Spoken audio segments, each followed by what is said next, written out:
You are live. Let me know we're live. Doing an audio check, guys. Let's get this audio out of the way. Woohoo! We are in the Archaix studios. Matt's finishing up his technical expertise. And I've got special guest, Martin Liedtke, right? Yeah. I cannot believe I just pronounced that right. I have been calling you something else for a month. Well done. All right. I'll get out of here. All right. Chat is on slow mode. Appreciate you moderators out there. I see we got some people from Martin's crowd in here as well. You guys know we like to crank it up once there's 1,000 or more in the chat, and we know that's going to happen real fast. So let's get some of these introductions out the way. Martin's been in Texas for what, 6 days, 7 days? I don't know. I think 5. I think 5 days. Is there a reason why you don't know how many days? Yeah.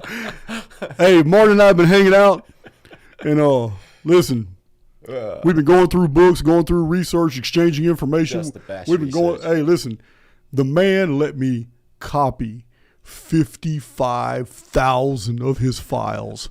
It took forever. We sat there all day long just chatting and sharing books. And Martin's been to the new library. I have not showed that location yet. I have not showed that studio. Audio issue. Heavy echo. Who? Audio issue. Okay. That's been said. There's an echo. All right. Hey, Matt, somebody's reporting an echo. And somebody else is saying sounds good to me. So And maybe other- your phone. Yeah, other people are saying it's good. Okay, I think it's good. There's my son, Welsh Sugar Metals. There's always No echo. Everybody says it's good. Everybody says it's good. All right.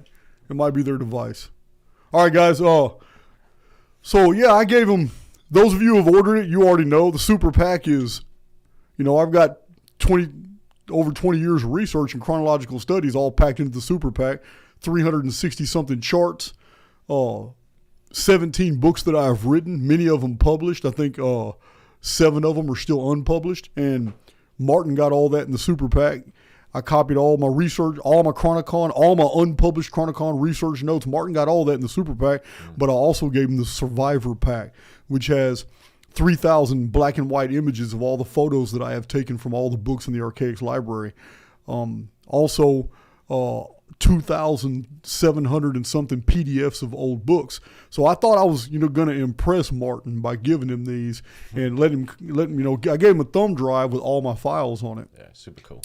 Yeah. Well, you know what? I didn't give him 1/10 of what he gave me. So I have yet to go through it, and I will. But there's a lot of Phoenix-related material in some of these alchemical, Renaissance, medieval texts, all these pictures that he had given me. So you guys know we're going to have some fun with that. I'm always going to share it with you.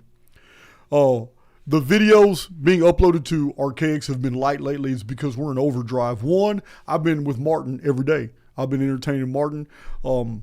Also, we're doing videos on the side. As soon as we leave the studio here, we're going to another location. We're going to go shoot a video, but I'm not abandoning Archaix. You guys already know. I told you I'm going to continue as long as YouTube lets me. I'm going to keep on uploading videos to YouTube. Not going to have a problem. It's only slow right now because we're doing so many different things. Major announcement in the description box. Martin, you want to tell them what you're doing here in Texas? Oh, yeah. Well, we're going to have a meld, if you like, of Europe and America, okay, Archaix and Flat Earth British at a meet. And that is coming soon on the 10th of June. And we'll be able to see myself present and, have a chance to meet us. And Jason's going to do a presentation, and then we're going to do some sort of Q&A towards the end of the post. And that's linked up in the descriptions box below. Yeah, guys, I really appreciate your generosity. Yes. Every live video y'all donate, and I love that. But I want to ask you to refrain from donating to me today. And in the description box, I put Martin's PayPal because just trying to cover flight costs, return flight to the UK, Airbnb stay right here in Texas. Just trying to cover all these costs. Don't donate to me. Donate to Martin's PayPal. For this video. And anytime you see this video, in the future, the next week or so, if you're not watching it live right now, it says, I'm good, guys. I really appreciate it. But let's extend that generosity to our guest because he's a guest in Texas right now. And Texas, we got that Texas hospitality. We want to send people away well fed. Nice. So yeah, we got some really interesting things to discuss. Yeah. He's been in my library, and like I said, you guys haven't seen it yet. The new Archaix library is big. It's all these books from the 1800s. I got one book from the 1600s, and then a bunch of books all of them are from the 1800s up to about 1912.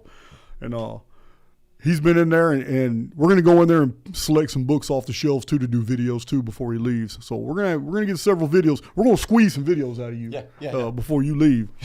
But that's good. Yeah, I even got some snapshots from him. He's posted it in his community. Yeah. I kind of stole them. When we were in a grocery store last night, and he looked absolutely lost. So, yeah, I took him to a Texas grocery store, and we're going around filling up a basket with all kinds of munchies, and I got some pictures. You posted those on your? Yeah. Not yet. No, I'm going to. Oh, yeah. You have sent them to me, but I'm going to do that later. Yeah, so we're you guys know Archaix is not about isolating any particulars with other researchers that don't comport. We're about finding common denominators. We're about finding the crossover, seeing where our research actually lines up with the findings of other people. Archaix is always about that. Now, we have to every once in a while isolate certain people and say, hey man, this research here is absolutely falsified. There's nothing, it has no value. It's completely erroneous. You guys know chronological material of Graham Hancock. You guys know I'm a real critic, and I will continue to be as I find more and more evidence in that vein. And I mean, there's things like the 9,500 BC Atlantis narrative that Graham Hancock needs to answer for, or he needs to be quiet about it. But I'm willing to debate that to anyone, including Graham Hancock. It needs to be addressed. And if the man is willing to just let it go, that's fine. He can promote 9,500 BC for whatever he wants, but not the Atlantis narrative. We have already beaten that horse to death. So, just this morning, Martin and I were talking about different things, and he's seen some of my videos on the Phoenix phenomenon, and I've watched his on Antiquitech. And for those who don't know in my community, Martin was on YouTube before almost anybody else talking about Antiquitech and Tartaria and flat earth concepts. And there were others, but they're not around anymore. And YouTube has also removed one of his channels, maybe two. No, I've just been kicked off once. Just once. And he has 4 channels now. And there is a lot of crossover. It's these uncanny. Yeah, it's uncanny how much good. And we have to understand it's about language. In the Archaix research, I have a syllabus where I have defined many of the hundreds of words that I use to educate people so they can follow the videos. But his research has its own vernacular, and Antiquitech is a word that I started using about 6 months ago that I did not know that Martin was the one that coined that word. Mm-hmm. So that's really interesting, and I just wanted to mention that. But we were looking through some slides of Antarctica last night that somebody in the U.S. military who was a part of Operation Deep Freeze. Deep Freeze, yeah, Operation Deep Freeze sent me a projector in that package with a bunch of original film takes of the pictures he took in Antarctica. And some of the pictures were just ice and islands, and there was nothing to get excited about until we saw a few that just kind of raised some questions. We weren't aware. I don't know what kind of aircraft. Do you know what kind of aircraft those were? Well, they're transporters, like a Hercules. Yeah, well, they're so big that tanks fit in them. Yeah. But these aircraft were landing on the ice pack in Antarctica. And that's kind of like a game changer. 1953, Operation Deep Freeze, or 1951 or 52, something like that. He was a part of that. This guy that sent me this package, he wrote me a long letter. These are called letters of marque. If you wanted to show authenticity of something, you would include a letter in it. Like if you were selling a painting or an artifact or something. In France is where it started. But these letters of marque had to be sent with the material. And this is what happened. This guy in the military, now he's in his 80s, but he sent me a letter of marque establishing the chain of custody on these photos and all that. He was there in Antarctica, and what we saw in these slides was that basically there's a lot of buildings there. Already in the 1950s, there was already structures there. The buildings are prefab. They're military contractor. Well, yeah. Yeah, they don't look. I'm not talking about Antiquitech buildings or anything. But it's a game changer when you realize that in the 50s they were already landing these giant military aircraft on the ice pack. They can land them, unload a cargo, and then go back and get some more. Yeah. So kind of makes you wonder just how much material have we been sending to Antarctica in the past 75 years? Yeah. And you had just learned something about Antarctica real recently as well. Well, yeah, they were looking for forklift truck drivers. Oh, a large tell amount. them about that. Yeah, well, I shared it on my community post. So I made a short about it. Somebody sent me the link, said you better see this, Matt, where they were looking for a large amount of forklift truck drivers, stuff like carpenters, plumbers, and all of that as well. But overwhelmingly forklift drivers in Antarctica. I'm paying them a lot of money to do so, more than you would anywhere else in the world. People were like, I'm going. So Martin is found online where there are a lot of forklift drivers for Antarctica. And the only thing I can bring to the table on that is that being in oil and gas warehousing before, I know for a fact, especially when I work manufacturing and logistics, where forklifts are only needed for one principal job, and that is to warehouse merchandise and then export that merchandise onto vehicles that are going to take it somewhere. So these a whole bunch of forklift drivers right now in 2023 are needed in Antarctica, and they're going to pay them a lot. That means they're warehousing a lot of merchandise. It could be food, it could be anything. So we have to couple that with what we already know about world markets, about all these warnings that we've been given since last year that we're going to start seeing a lot of shortages of different items across the board. And we've already seen that. We've already seen that Walmarts. We've already seen that grocery stores have they're not empty. We can still buy things, but the selection has gone down. Whole items. There was recently, I believe it was in the UK, something about the chickens? Yeah, the eggs disappeared, and they just came out of nowhere. Oh, we happened to just kill all the chickens because of bird flu. We're starting over. You're going to have to wait for more eggs. It's they just out of nowhere. Obviously they're just making it up, and it's just part of the control mechanism, but still. That's crazy. I mean, what better way to take hundreds of billions of pounds palleted foodstuffs, take them to Antarctica where it's already cold, inside of refrigerated buildings, and leave that there while the rest of the world goes through or plans for a reset.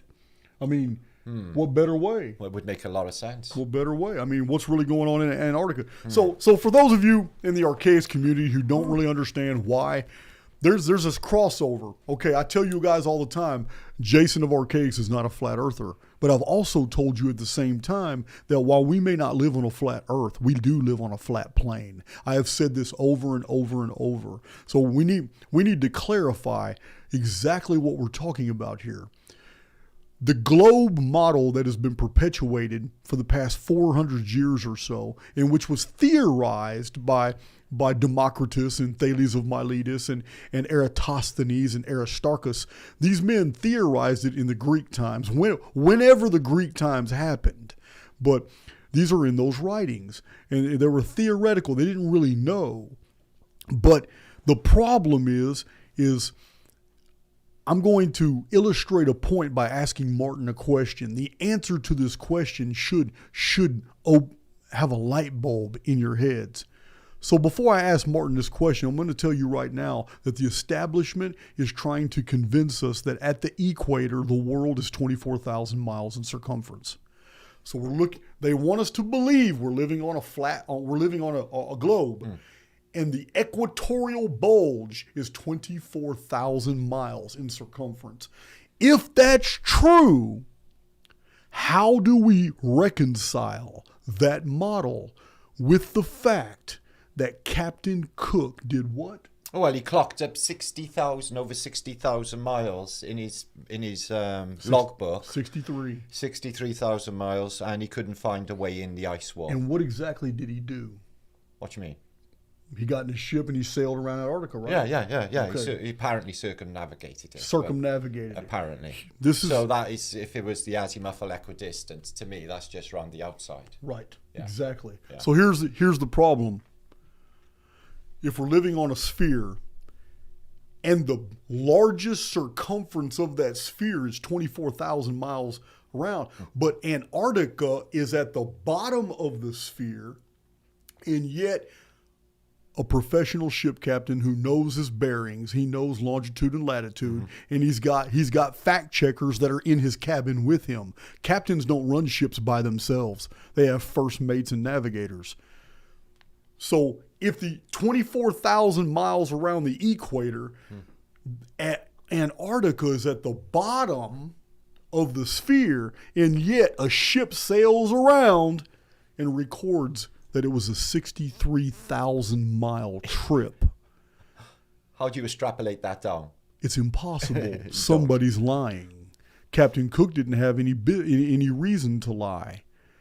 The model itself does not support the facts that are given to us by Captain Cook and other navigators. He's not the only one. He's only the first. Yeah.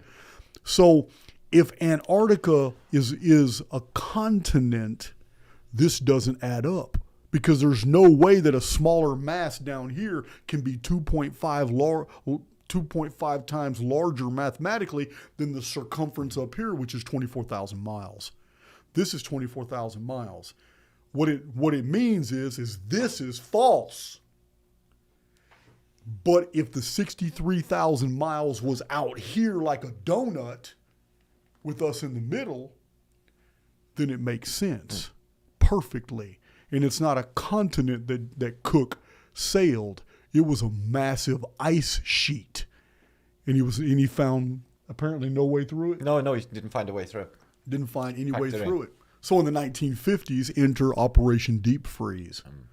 Operation Deep Freeze, I believe, it was one of the largest operation since World War II. Yes, and then all of the weirdness comes in straight after Deep Freeze. Whatever happened there triggered off NASA, the Antarctica Treaty. Fishbowl. Yep. All of this happened prior to whatever happened in Deep Freeze, because before then was Operation High Jump. That was in 1947, Admiral Byrd, obviously. And this, whatever happened there, this was the next run for it.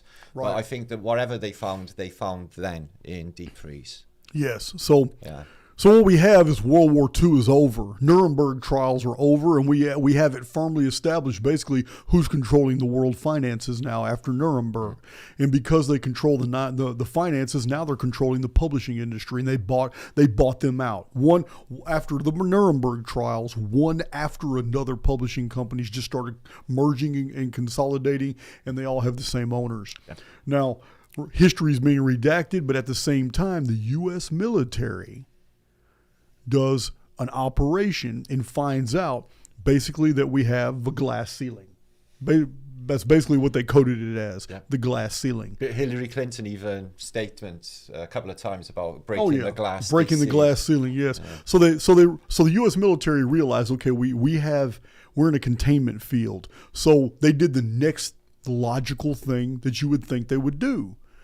And they want to find out what the perimeters of this field is. They know how high from the surface. Now they want to know how far in every direction. And this is what Operation Deep Freeze was. Deep Freeze, they sent the largest post-war military expedition ever. And it went to Antarctica. There's no enemy out there. They went to Antarctica and they did whatever they did. And apparently they sent excursions in the interior. I've heard different stories. I'm not an expert on this. I read that they come across a field. I do not know. What I mean by field is an impenetrable barrier. Yeah. And then they marked it. They even lost jets that went into it and just basically were destroyed. And what's interesting about the field is that optically the field allowed them to see into the interior as if it was really there, but it was a type of holo field. It was an artificial. Whatever it is, it's solid, but they can see more of Antarctica that continues. So we're dealing with technology. And this is the Archaix premise from the beginning. From my very first videos, we're in a construct. Now, this is where the major crossover happens between Flat Earth British and Archaix. We both agree this is a construct. So we need to move from there. There's no reason to isolate all the disparities because there's really not a lot of them. Most of the differences in the Archaix data and in my Flat Earth brothers are differences in degree. They're not substantial differences. So this is the main reason for this video here, to show guys that commonalities are so prolific that it seems like we're speaking the same language but using different words to describe the same things. So what did we find out about 1902 today, man? We're doing a cool bit of research this morning, guys, yes, and it was just fell. Total accident. Total accident. We were like, okay, this is one we must share, and it is a bit of a mind blow. I don't want to ignore. Hey, help me with the we don't have Matt in here today. Okay. So help me with that chat. Let's not ignore anything that's important. No, we've got 1,400 watching at the moment. Oh yeah, there'll be more. They're coming. And Pamela Swan is woohooing, which is excellent. Pamela Swan. I met her in person, and I think the first time I hugged her, she woohooed as well. Oh God, love her. Yeah. Let's see. Yeah, man. This is all. Cool. We got a good vibe in the chat. Yeah, man. So, 1902. I didn't know this. He brought it to my attention. What was going on in England in 1902? Remember, first of all, let me give you context. Okay. I got a lot of your listeners in here that don't know. I have 6 videos about 1902 and many other references throughout other videos showing that there was a massive edit that happened in 1902. It's on the 138-year Phoenix phenomenon. And real short, the Phoenix phenomenon is a 138-year phenomenon where edits to our reality occur. Things are edited out, materials are introduced. Sometimes human populations are changed, altered, memory wipe. Sometimes people lose their minds because they have an idea something crazy just happened, but they can't figure it out and they're thrown in insane asylums. Architecture is changed. Sometimes it's completely disappeared, and yet that area on older maps shows whole civilizations. The Phoenix phenomenon is very interesting. It's the reason why I'm a simulationist. It's the reason why I believe we live in a sophisticated technological construct where the overseers are able to manipulate events only during like nodal apertures. They're only given a small window of time every 138 years to basically introduce new materials, cause edits, and then rewrite histories. And then the evidence, though, is always there. It's not a perfect system. We're always finding evidence that this is going on. That's the Phoenix phenomenon, and I have a whole channel about it. I got 81 videos about it in one of my playlists, and 6 of those videos are just about the strange things that happened in 1902. And 1902, we're talking about it, and he told me something I had never heard before. What was that? Well, Queen Victoria just died, and King Edward was about to be coronated, and they postponed the coronation. No coronation that year. So postponing the coronation sounds innocuous. For those of you who are not familiar with the Phoenix phenomenon, it sounds like, okay, big deal. They postponed the king's coronation. But we need to take into context that I've already documented hundreds of things that suddenly disappeared in 1902 or appeared in 1902. And we have these to add to the list because Martin and I found them this morning. Well, this was the biggest mind blow of all. The exhibitions. You've done a lot of research on the exhibitions. So we decided, well, what expositions were up and running in 1902? Yeah, so this is the type of work you do. Mind blow. Yeah, you do. I know Howdy Mikowski's done some. He's written a book on the expeditions. Yeah, I've seen it up, I have it in my library back here on the shelf.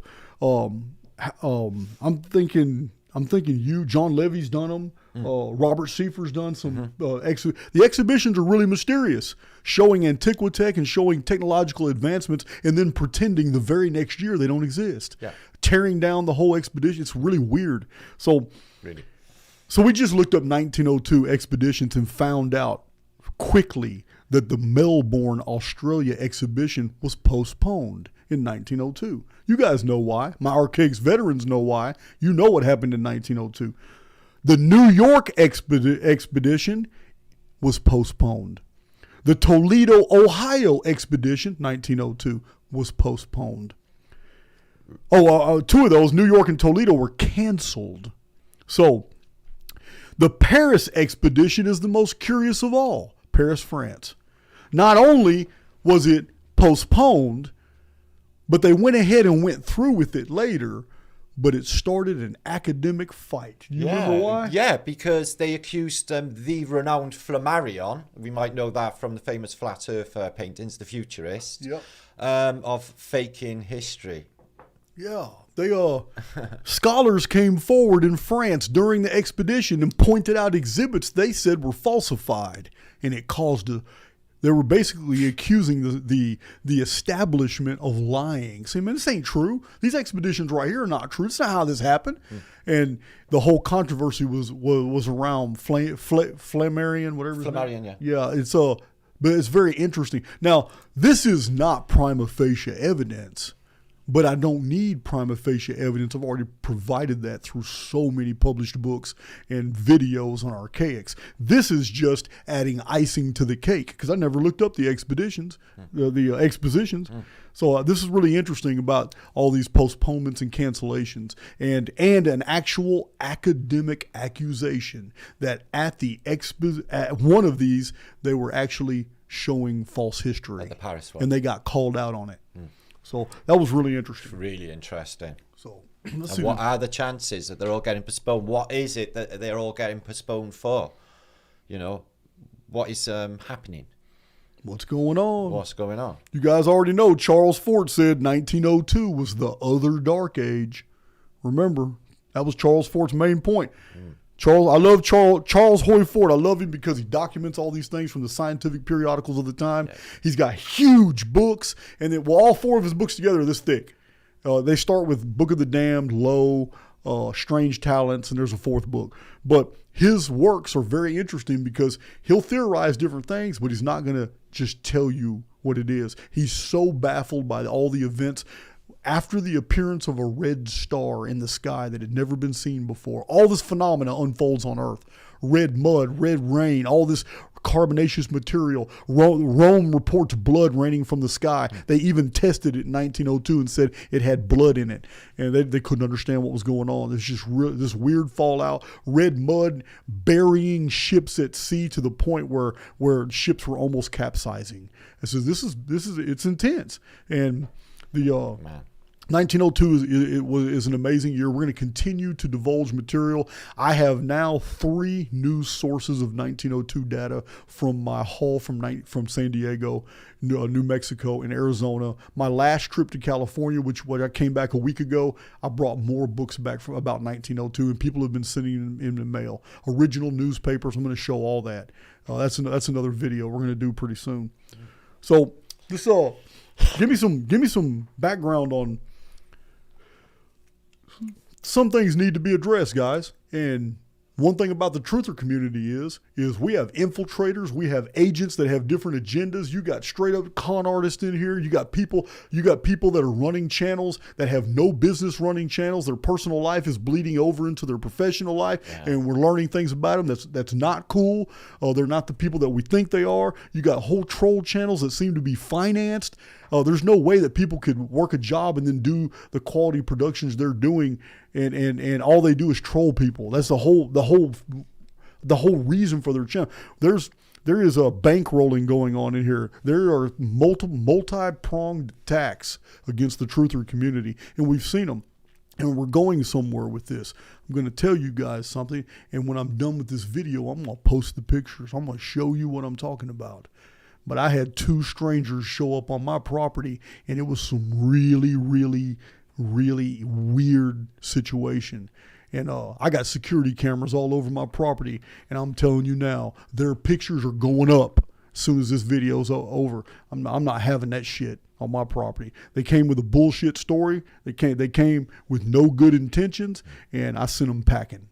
But anyway, what's your take, man? What's been going on, man? Because I know you've experienced this way more than me. I'm the new kid on the block. For years, it's just ongoing. It's like there's teams they're just hired, I guess, to just infiltrate chat streams like this, and they'll just cause discord, cause arguments. Or another one is setting up channels and just talking about random crap under the narrative of whatever. You got somebody who has copied your videos, copied your channel name, got his own YouTube channel, and pretends to be you. Yeah, there's a lot of strangeness going on in my world.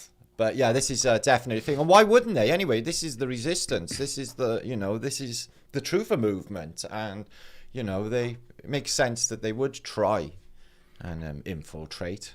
Yeah, well, we're not going to name names and embarrass people. We don't do that. We already know who they are. But it's some really, there are people taking falls right now in the truther community. It's not good. Yeah, it's we've even some big names, people who have attacked me vehemently. Their whole little kingdoms are crumbling and falling apart right now for other stuff that's happened in their world. It has nothing to do with me. But yeah, it's guys, the truth is always going to be attacked. And you guys know I absorb that negative energy. I turn it into positive energy for more constructive videos and all that. But you have to understand that these attacks are there because this is relevant data.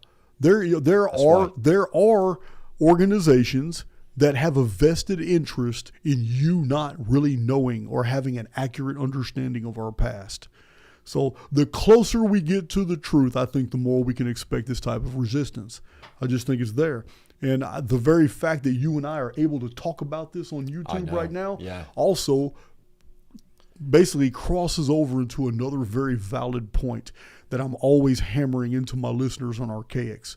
I refuse to believe that we're able to do all these things without the presence of a benefactor. There has to be a benefactor presence in this world that makes those who do evil follow certain rules and protocols. They just can't reach out there and do things. You have to sign the contract. My listeners know what I'm talking about because I use that terminology a lot. The contract can be a monetary gift. Like I was offered quite a bit of money yesterday. It's by two strangers showing up on my property. You're going to see their pictures today. But I'm telling you now, there are different ways that they will sucker in different people. And it's like maritime law. You sign the contract. Once you sign the contract, it really doesn't matter what happens to you after that because you basically sold your soul for whatever it is they offered. And I know you've been offered things in the past. It's just really ridiculous. I mean, you've told me a story. I'm not going to go into details. You told me a story about that American politician. Yeah, wanted you to do some crazy shit. Yeah, my son's in the chat now. He could verify all of this. Oh, your son's in the chat? Yeah, Lawrence Sleeker, Wash Dragon Shout Metal. out to Lawrence. Wash Dragon Metals. Shout out, Lawrence. What, do you want me to recant this? Because it is. Yeah, you can. You can tell the story. Well, I got a subscriber or a fan, I guess you could say. He was a famous American politician, or a well-known one. He went in campaign with Mitt Romney. So I did do a bit of research. I found out that he's genuine. So anyway, he, during COVID, asked me randomly during lockdown to go to the Cornish town of Tintagel. I will put you up in a nice hotel, and all you have to do is walk around the town, do your ordinary Martin things, and somebody, I don't know if it's male or female, will find you. So, like, I'm supposed to just go to this town in Cornwall, which is steeped in spooky history, and just meet some random God knows who on a whim. So, and he was offering me money as well to go and do it. So I was like, no, I don't think so. I think that might be the devil waiting there. So I brown alerted and didn't go. But yeah, really, really sinister, and all different sort of things like that have been happening for years concerning myself. And all of these conventions that I've been too messed with, not even hardly getting to these conventions where trains would just break down, and it's just too uncanny. This stuff's definitely choreographed.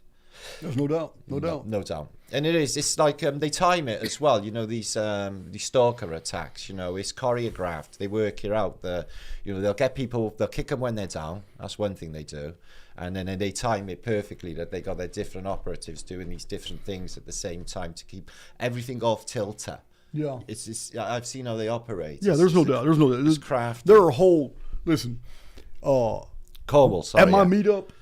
When I did my meetup, there's a 7-hour video on YouTube right now. When I did my meetup, I basically, I welcomed everybody that was in attendance. Yeah. I even welcomed the 2 or 3 trolls that I saw. They were from Benjamin Balderson's group. Oh yeah, I know Benjamin Balderson. Right. Trolls and me, JR, and Big John went over there and talked to him. Yeah, but make sure they know. Man, listen, I'm a pretty observant guy. Yeah. So we go talk to those guys, but I 100%. also welcomed in front of everybody, and it's recorded on that video. I welcomed the intelligence operatives that were in the room at the time. I'm not stupid. I know they're there, but see, there's absolutely nothing to fear from the Archaix information. All it is showing that the history of the world as we know it, the mathematical perfection that I have documented in hundreds of videos, only exhibits more evidence we live in a controlled construct. And there's really nothing for the establishment fears in that. They're already talking about simulation theory in physics. What it is that they actually fear is that it's the Fortune 500 companies that have a vested interest in hiding some of the things that they have done in the past to become the very Fortune 500 companies that they've been now. But I've never really given a damn about that. I'm not about exposing all that stuff, and I don't care. I'm not like some of these researchers that go out and they go demon chasing and they go try and point out all the sins of all these different politicians. I don't even name drop. I don't care about the politicians. I already know both liberals and conservatives are nothing but 2 fingers from the same fist. It's all a a pony show. Every bit of it. Actually, it's a puppet show because everybody you see on television who is supposed to be important in politics has somebody's hand up their ass, because that's what a puppet is. That's basically what's going on. So I'm not That's not what it's about. But I had 2 people show up on my property yesterday, and I was with Martin all day yesterday, and I showed him on my phone when I started getting the pictures in. I said, wow. Then they contacted me about 3 times yesterday, and yeah, I wasn't feeling the love of them too, you know. Yeah, I showed the pictures to everybody in the room. We blew the pictures up, looked at them, and said, "No, no way." No. I'm looking at soulless eyes. I'm going to show you guys the pictures. They're on my security cams. I'm telling you now. Listen, was weird. I'm looking at soulless faces. People have absolutely no soul. They're going to do whatever their betters told them to do. They showed up on my property wearing black hats, black bear backpacks, and they demanded that I come home. I wasn't at home when this happened. They demanded that I come home so they can give me $4,000 and ask me a question. Then they changed it to clarify something. Just come here, just come back, or meet us somewhere to clarify something. We'll pay you $4,000. So they spoke fluent German. And they did that just so I could hear them because they wanted me to believe they're German. But there is nobody who travels from Germany, goes into the United States to a property way out in the middle of nowhere. Oh. We live way out here, way out in the middle of nowhere, and then tells the driver that dropped them off to leave when you haven't even been extended an invitation to stay. Yeah, the Uber driver. That was weird. Yeah. Yeah, your driver's gonna stay till you know that you got permission or whatever. No, they told the driver to leave. They walked up on the property and ran right into a 200-pound Rottweiler and 4 other dogs. But so weird. So I on the phone I entertained them and talked to them, and then finally I just told them straight up. I said, "Listen, man, you guys got to do better than this." I says, "Nothing about your story makes sense. You need to get off my property, or I'm going to introduce you to the Montgomery County Sheriff's Department, and you need to leave now." And I told them, I said, "I'm looking at you through the cams." I says, "You need to go." They left, called me back later with the same story, slight changes and all that, and real adamant to pay me $4,000 to clarify something. One question. Yeah. Yeah. First it was one question, then it was just clarify. Just clarify something. We'll pay you $4,000. You know what? I told them, I says, if I see you guys in public, I will be bringing a lot of security. I promise. And then they just kind of just got weird on me. And then I got the exact same message from a totally different phone number. And then this, I swear, I showed Martin and Cheryl, and we went around. You remember the weird text? Yeah. Listen, I got a text on my phone, guys. Oh, that was freaky. I screenshot the text. I have it right now on my phone. I got a text on my phone from a totally different number, and then that fucking text vanished. So I text him back and says, "That's a real neat trick. I've never seen a timed text. I've never seen the ability of somebody to send you a text to say something on your phone and then they can resend it." But that's exactly what they did. But I screenshot everything. Yeah, that's sinister. I told you, sometimes, guys, I wear my tinfoil hat a little too tight. But this all happened in front of witnesses. They're all looking at my pictures and everything. It's like, wow, this is crazy.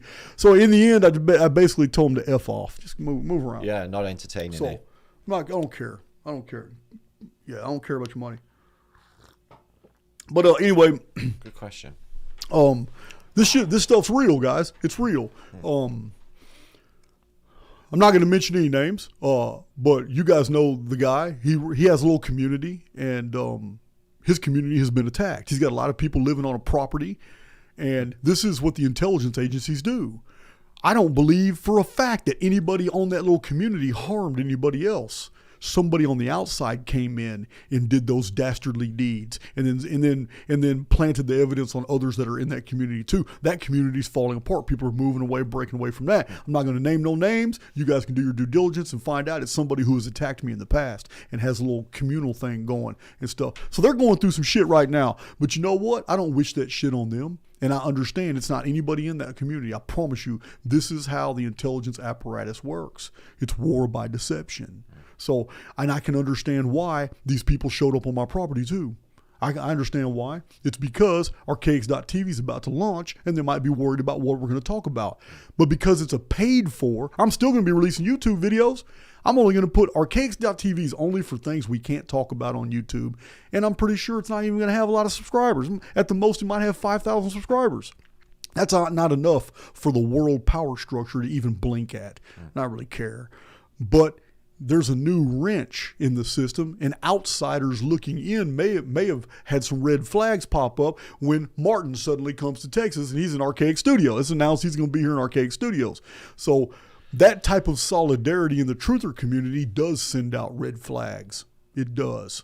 So now people that are watching the community, because believe me, every truther channel has agents that are assigned to those channels, and they give reports on higher up.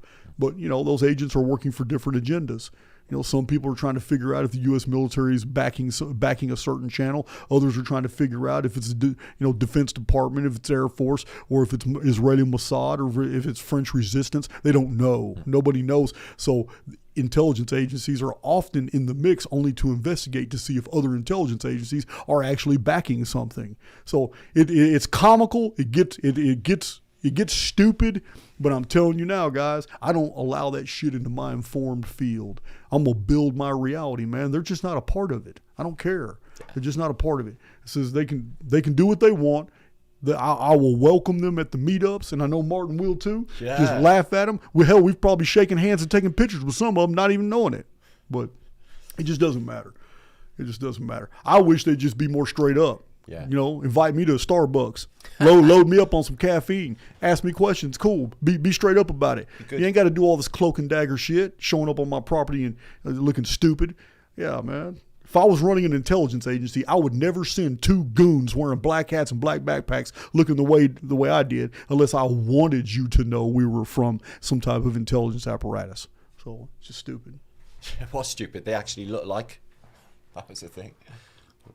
They did. Yeah. They did. That might have been the whole point. That might have been. Some type of intimidation tactic. That shit don't work on me. Let's see. So anyway, we covered that point. And you said we already got over 1,000?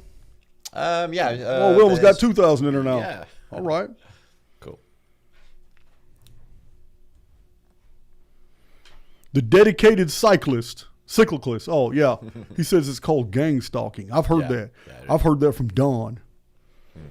It's called gang stalking. It's definitely a thing. Yeah, I don't even care.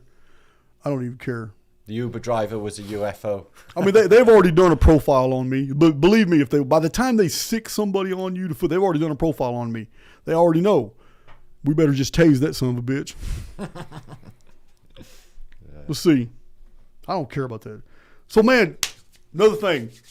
Guys, I can't stand weathermen. These guys get way too much money to do what they do and always be wrong. I can't stand weathermen. But you know what? The very fact that we have such sophisticated equipment and observation relay towers that basically give us the weather conditions in real time for different areas, that means predicting the weather should be close to 90% accurate. You always got to leave a little for inaccuracies. But why do you think it is that in this world, weathermen using all this sophistication are still consistently wrong? Because they're making it up. I don't think meteorology is an actual field of inquiry at all. I think that they're called weather. It's called weathercasting for a reason. Mm-hmm. Yeah. And the weathercasters, they actually, with the weather, they tip off the establishment, if you like, a week before what the weather's going to be like before the public. Mm-hmm. There's a different weather for the public, and a more accurate one, so they can do things like sell barbecues that hot weekend coming up. Yeah. So it seems to be like the advertisers are in partnership with the weather. Yes, they seem to know. But yeah, it's not a precise science, and I don't think it's an actual real field of inquiry. What all this equipment does, Yeah. I honestly believe that it's to perpetuate this globe model. It is. Because all their weather stuff goes after airstream, weather stream. But I have seen out of a blue sky clouds just suddenly form Out of nowhere. out of nowhere. Out of nowhere, because that just proves that this entire place is water. I've posted them exact same pictures. Have you? Yeah, Oh, of just steam coming or clouds just coming out Yeah. of the ether, which proves that it's all already here in the ether. That's right. Yeah, That's right. We're in a water solution. This is a I water agree. that we're in. Well, okay, you want to talk about that? Well, I have a video that it's called "Weathermen Are the Worst," where I'm talking about we live in an artificial construct, so it's impossible using the scientific data that they have, which the scientific data they have is based off mathematical algorithms that are wrapped around the idea that we live on a globe. So there's no way they'll ever be able to accurately predict things when they can appear spontaneously on a flat plane at different areas. Huh. And this is a construct, and it's being controlled. Like, what's that movie where they're in the dome and they got to fight each other, and people with computers create phenomena. They create Truman Show? No, it wasn't Truman Show. One of the Hunger Games. Hunger Games. Oh, Hunger Games. Yeah. So they're in the dome. Yeah, they are. They're in this huge glass dome, but to them it's a real world. And it goes on and on and on. Yeah. And while they're in there, you've got about 10 guys on computer banks. And one guy says, hey, hide that, create a fog. And he just types it in, They and type a in a fog fog. appears. Yeah. One says, create a monster. Yeah, and they then do. if they believe the monster can kill them, the monster can kill them. If they disbelieve it, it fades away. It's programming. Yeah, so it's I see what you mean, yeah. same. That's what we're in right now. Yeah. It's exactly what we're in right now. Hunger Games nailed it. Yeah, that's a documentary, not a movie. Yeah. Just like They Live. You Yeah. already good. You guys are veterans. You already know about They Live. Rowdy Roddy Piper. Yeah, You guys already know They Live. Put them glasses on, you can see them reptiles. Shout out to David Icke. Talk about the reptiles. I come here to chew gum. Yeah. Oh no, I've run out of gum. Yeah. Came here to kick ass and chew bubble gum. I ran out of bubble gum. Yeah, you got it. Yeah, man. Classic. That's awesome. That is awesome. All right. 1900. That's nice. So, the weather shit is just, it's crazy. It's total BS, but. Seems it's a program. It's got to be. It's just the weather is just. We had this beast from the east that came in Britain a few years ago, and they literally called it the exact length, the exact depth of snow. Oh, and I couldn't help but think at the time, it's like, how did they know the exact, details of this one? Wow. This snow. Yeah, it was really freaky. But yeah, we know it's not a secret that they've been manipulating the weather since time immemorial. That's not a secret. So you said they predicted the exact inches of snow? The whole thing, how long it would be on the ground and how long before it disappeared, what time it would arrive. They said it was a giant storm come from Siberia, and this was like, apocalyptic snowstorm. It just everything, the cars buried. Wow. Within a couple of hours. Wow. Yeah, it was like 4.5, 5 foot in some places. Man, it's almost like Rothschild predicting predicting that he was going to get super rich off sending false information about the Napoleonic War. Battle. Yeah. So I think that was Waterloo. Yeah, no, it was the Battle of Waterloo, and they sent they sent their official courier back, but a fake courier turns up in the Bank of England. He said, "We've just lost the Battle of Waterloo." He's lost it. Napoleon's won. That's it. Europe's doomed. So everyone's sold. Yep. Sold their shares. Rothschild snaps them all up. Little while later, the real courier comes in. It's like, no, General Blucher turned up at the last minute and saved the battle. Everything was A-OK. We won. Yep. Uh-oh. We've just lost everything. Yeah, if you guys don't know what he's talking about, this is the Rothschild effery that happened in 1812. But you know what? We need to talk about 1812. Yeah, true. But look, this is the year of 1812, Battle of Waterloo, and it was specifically designed. Rothschild had agents in all positions all throughout London, in all the markets and he was ready. He had over 1,000 men, and they were all given pouches full of money. They're ready, they're in position, and they waited for a courier who worked for the Rothschilds, not the official courier they're waiting on. The Rothschild courier comes in huffing and puffing off a ship, comes straight to, they go to Marketplace or London Bank? London Stock bank. Exchange. Yeah, the London Stock Exchange. He goes straight up in there, huffing and puffing, and he delivers the terrible news. Everybody's listening. All these landowners and all these business owners in London listen, and their hearts just drop when they hear that Napoleon Bonaparte defeated the European Confederation of Forces, because that means he's going to fulfill his promise and cross the strait and invade the UK, invade Britain. Britain was next on Napoleon's list.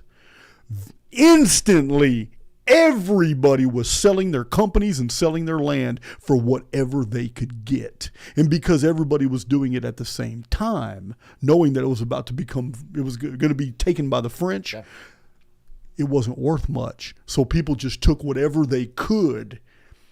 And then, was it 2 days later or 3 days later, the real courier shows up with what really happened at the Battle of Waterloo. But by that time, all these thousands of people have sold everything they own to the Rothschilds. So this is one of the biggest financial takeovers in history. And that year as well, 1812. 1812 was the great comet. Psyops everywhere. It was the great comet. It was the New Madrid quakes. New Madrid What do you know about the New Madrid quakes? I know a lot of things about the New Madrid event. I've read a couple of books on the subject. Covered it for quite some time, few years now. The biggest natural event in American history, the River Missouri run backwards. Yes, that's right. The whole New Madrid area, which had a star fort. You talking about the Mississippi River? Missouri. Missouri River, okay. Yeah, run backwards. And it was just the most, it was supposed to be the earthquake fault. Yeah. Yeah. But the ripples and the earthquakes were felt in Washington, D.C. Windows shook in Boston. From mid-America, all of that way. So this is a major event. Yeah, one of the biggest. So 1812 had a bunch of earthquakes. I know there was a comet. So that's Tecumseh's comet. I can't pronounce that. Okay, that's the Indian Tecumseh. Tecumseh, and that was General Sherman's middle name, coincidentally. And that very same comet is supposed to split off into two. The same comet, which is also called Napoleon's comet, is witnessed by Napoleon while he's traipsing across Europe in the freezing weather, losing most of his army to get to Moscow. And he arrives in Moscow, 1812, and the city is completely empty of population. This is basically what we're faced with here. 1812 was. It seems like we have massive loss of life in Europe from wars. Also America, because it was supposed to be the independence. You got the White House literally razed to the ground in 1812. He's referring to the War of 1812. People think that a lot of us Americans are unaware that we think that 1776 was our final Independence Day and all that, but the truth is the Crown did not give up on invading the United States. The War of 1812 was a whole nother invasion by British troops, and let me tell you something, they were winning. They were taking over everything. They were unstoppable. They burn Washington D.C.? Yeah, they razed Washington D.C. to the ground. Potomac. They were anchored off the Potomac. Yeah. The war for independence continued all the way to 1812. It got bad. But then we had these massive earthquakes, loss of life throughout America. Infrastructure in America is critically hurt. But this is at the exact same time as a massive loss of personal businesses and property and personal wealth of all these people in Britain from the Rothschilds. This is a financial takeover by the Rothschilds, what was going on. But it was the Rothschilds who were also banking this massive invasion of North America. At the same time that Napoleon's dumbass did what? The same time Napoleon did what? He went to Russia, right? Oh, well, yeah, that was the worst mistake, that, to overstretch your supply lines and almost certainly lose all your army seems to be a really dull move for a military strategist. Okay, what we're dealing with is something that it's an anomaly. What you're talking about is a man who had a military career that was absolutely flawless. And a He's military a genius. He's a genius Yeah. militarily. Yeah. Then he does something that no smart man Would of even do. lesser of intelligence would have ever done. And but it's just, it was followed by the letter exactly the same in World War II by Adolf Hitler. He's seen the mistakes of Napoleon. He's seen that Yep. he lost all his army. So what I'll do is I'll march my entire army across the wastelands of Russia. Okay, split them into two. And then, Stalingrad was the defining moment of why Right. Germany lost the war Right. from there. Because of Barbarossa, because of outstretching your supply lines, which is militarily So suicide. what we're proposing here is that we don't believe Napoleon Bonaparte exhibiting so many signs of genius in what he did with the French army and taking over Europe and doing. We don't believe that Napoleon actually did something that stupid as to try to travel with an army in the winter all the way to Moscow. It's suicide. We don't believe that happened. We believe that's a cover story for the mass death that happened in Europe and France, basically explaining that why these men never returned home. So the same thing happened in World War II. There's no way that the Nazis would have done something so stupid, knowing Napoleon couldn't have done it either. The Nazis weren't going to fare anybody. You do not attack Russia in winter and go to. And the same thing happened according to the history books. All these men died, and this is the reason why they really lost the war. It just doesn't make any. It doesn't make any tactical or strategic sense to attack an enemy that is so far away. And then it also leaves you so open to attack behind you. It doesn't make any sense. Nature itself would prevent that, and any man of average intelligence would know. So we're dealing with basically redacted history. Something else happened in 1812, and these narratives were put out there to explain the collapse of infrastructure and loss of life. I would agree with that. Basically, the Civil War. Well, yeah, you got the. Well, I was just going to say next. That's exactly the same scenario. Surely to God. What we were talking about the other night concerning the real reason for the American Civil War was. Well, it was basically okay. First of all, War of aggression. The Civil War is not what the people who experienced it ever wanted it to be called. No. Then it was, so they kind of changed the name about 10 years later to the War Between the States. But that's not true either. The real name of it was the War of Northern Aggression. And it was an invasion of the North of the South, and it was mainly civilians who lost their lives. And the great Civil War battles were created to cover up that genocide. I think that's what was going on. That's my version of the Civil War. I'm not saying there wasn't fighting, but how much fighting can the South be expected to do when they got so suddenly overwhelmed and they were unprepared? They had no idea Union troops were going to invade their city. So it's a defensive war, but it's a defensive war after all the advantages were given to the northern aggressors. So, yeah, there was some fighting back, but we don't have any photographic evidence of these massive battles. All we have is photographic evidence that 2 or 3 people at a time were shot and killed in cold blood and laid there, and there's no weapons with them, and they're in civilian clothes. Yeah. That's all we have. Those are your Civil War pictures that are on Google online. Yeah. Gettysburg and Tatum. That's it, really. These massive battles haven't been found. So it's well, anyway, this just seems that we already know we're not talking about a phenomenon that's not demonstrable. Let me explain. Tartaria movement has really gone far in explaining some of the anomalies in the historical record. Now, I know that there was a Tartary, and I know that Tartary was a vast empire involving many, many countries for a while. And I know that it broke up into states that later became European countries and nations. I'm aware of this narrative, but I'm also aware that the reason you don't know this is because the Bolshevik takeover in 1917 of the U.S. of Russia, Christian Russia, was turned into atheist USSR. the Soviet Union by a very small population of Jews who were backed by international bankers. These are called the Bolsheviks. They became the GSR and the KGB, and they ran Russia like an iron fist using international money.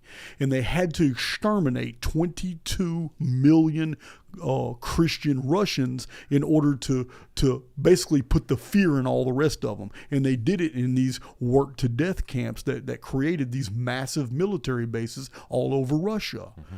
Now, the Russian government today of Vladimir Putin is the breakaway from the Bolshevik state. They are not the Bolsheviks. Putin represents the nationalists, the original people of Russia for Russians. And this is why the world international media is always at war with Putin, because he represents the old Russian regime that was always putting the world bankers in check. This is a very old history. Yes, the Rothschild, they all hate Putin. They hate him. Now, they deal with him as much as possible throughout the historical record, but they do not like what he stands for, because he is basically a resurrected Romanov, and his regime have always bucked the internationalists. Yeah. So, anyway, having said all that, this is what's really behind the whole Ukraine war. This is all this posturing. So, going with the Bolsheviks. We know for a fact that one of the major campaigns of World War I wasn't even warfare. It was scholastic. And we know that the Bolsheviks hired historians to collect all the libraries and all the references to Tartaria and rewrite those histories and completely eliminate that whole Russian, the Romanov pedigree, the whole all the histories by which the Russian people and the Slavic people could have pride in. And they went there and they rewrote all these things, and they put the Bolsheviks and their cousins, all the other Jewish people, into more favorable light in these redacted, rewritten histories. And if any of you don't know what I'm talking about, all you have to do is compare the Encyclopedia Britannica of the 1980s with the Encyclopedia Britannica of the 1910s, and you will see what I'm talking about. Yeah. It's a totally different history, or versions of history. So this takeover, this rewriting of history, I've never really found a fascination with it, because so many different civilizations have done it to each other. It's not something that just the Bolsheviks did. Many people done it, but his area of expertise is this Tartaria, all these old Tartarian maps, all these older things like that. And one of the things that Flat Earth British has uncovered as being one of the, Martin's been in the truther community. He's basically one of the starters on YouTube, and one of them is this Antiquitech he has coined. It is a common denominator throughout all this research. So, do you have any theories as to how many times we've been technologically advanced? How many times have we gotten to that state where ancient structures and modern technology have basically fused into some it's almost like a post-apocalyptic cyberpunk. Yeah. Like we've been through several apocalypses. Well, we've been here before, and we'll be here again. There's no doubt about that. But I don't think this is the height of technological advancement. They'd like us to think it is. We were discussing, if you go way back to say that, all right, we'll say Puma Punko. We'll give that as an example. Some of the machining, some of the advanced technologies, that the precise cuts on them that you mentioned have you can only measure them with a laser. This is 100% proof that there's really advanced. Very advanced. Yeah. So that period there is a different period to the Tatarian period. The Tatarian buildings are a device within themselves. So you've got the Gothic cathedrals, which are basically resonating sound machines. Okay, they've got cymatic windows in the front of them. They give off organ music, and they cause a vibrational quality. So the churches were actually more than just to look at and pretty, if they are pretty. They were not just for aesthetics. They were a device. And also with the buildings of Tartaria, they're all fitted out with resonators, and some of them have got wrought iron all included in the roof spaces, and all of this ability to, I think this is related to a post-reset culture that has more electromagnetic potential in the air. I think that before, say post canopy period, that there would have been a lot more static or electromagnetic potential in the air. And I think that it was easier for them to grab it out of the air than it is now. But I do think that will come back. I think that all of the antiquitech that is spread around in this world will be active again. Okay, I think that this has the potential to happen. So, so cities were not just built just on a whim. They had a lot of thought put into them. They were part of possibly a circuit board cities. So if you look at a computer motherboard from above, it looks exactly the same as looking at a city from above. And you get the stadiums next to the courthouses. So you get all this negative energy going to the courthouses. You get the energies coming out of the stadiums of all of these people. Now, people give off 200 volts of electricity during their peak of a day. So say 2 o'clock in the afternoon, 200 volts. Wow. Yeah. So theoretically, so say you've been out at work all day, okay, and you come home from work and you sit down, okay, you ground. Okay, and instantly you feel wiped out. You feel like your charger's gone, and you feel like sploosh in the chair. I got you. Yeah. If you basically kept your charge all day and you did that theoretically could keep you alive for 150 years. Wow. It really could.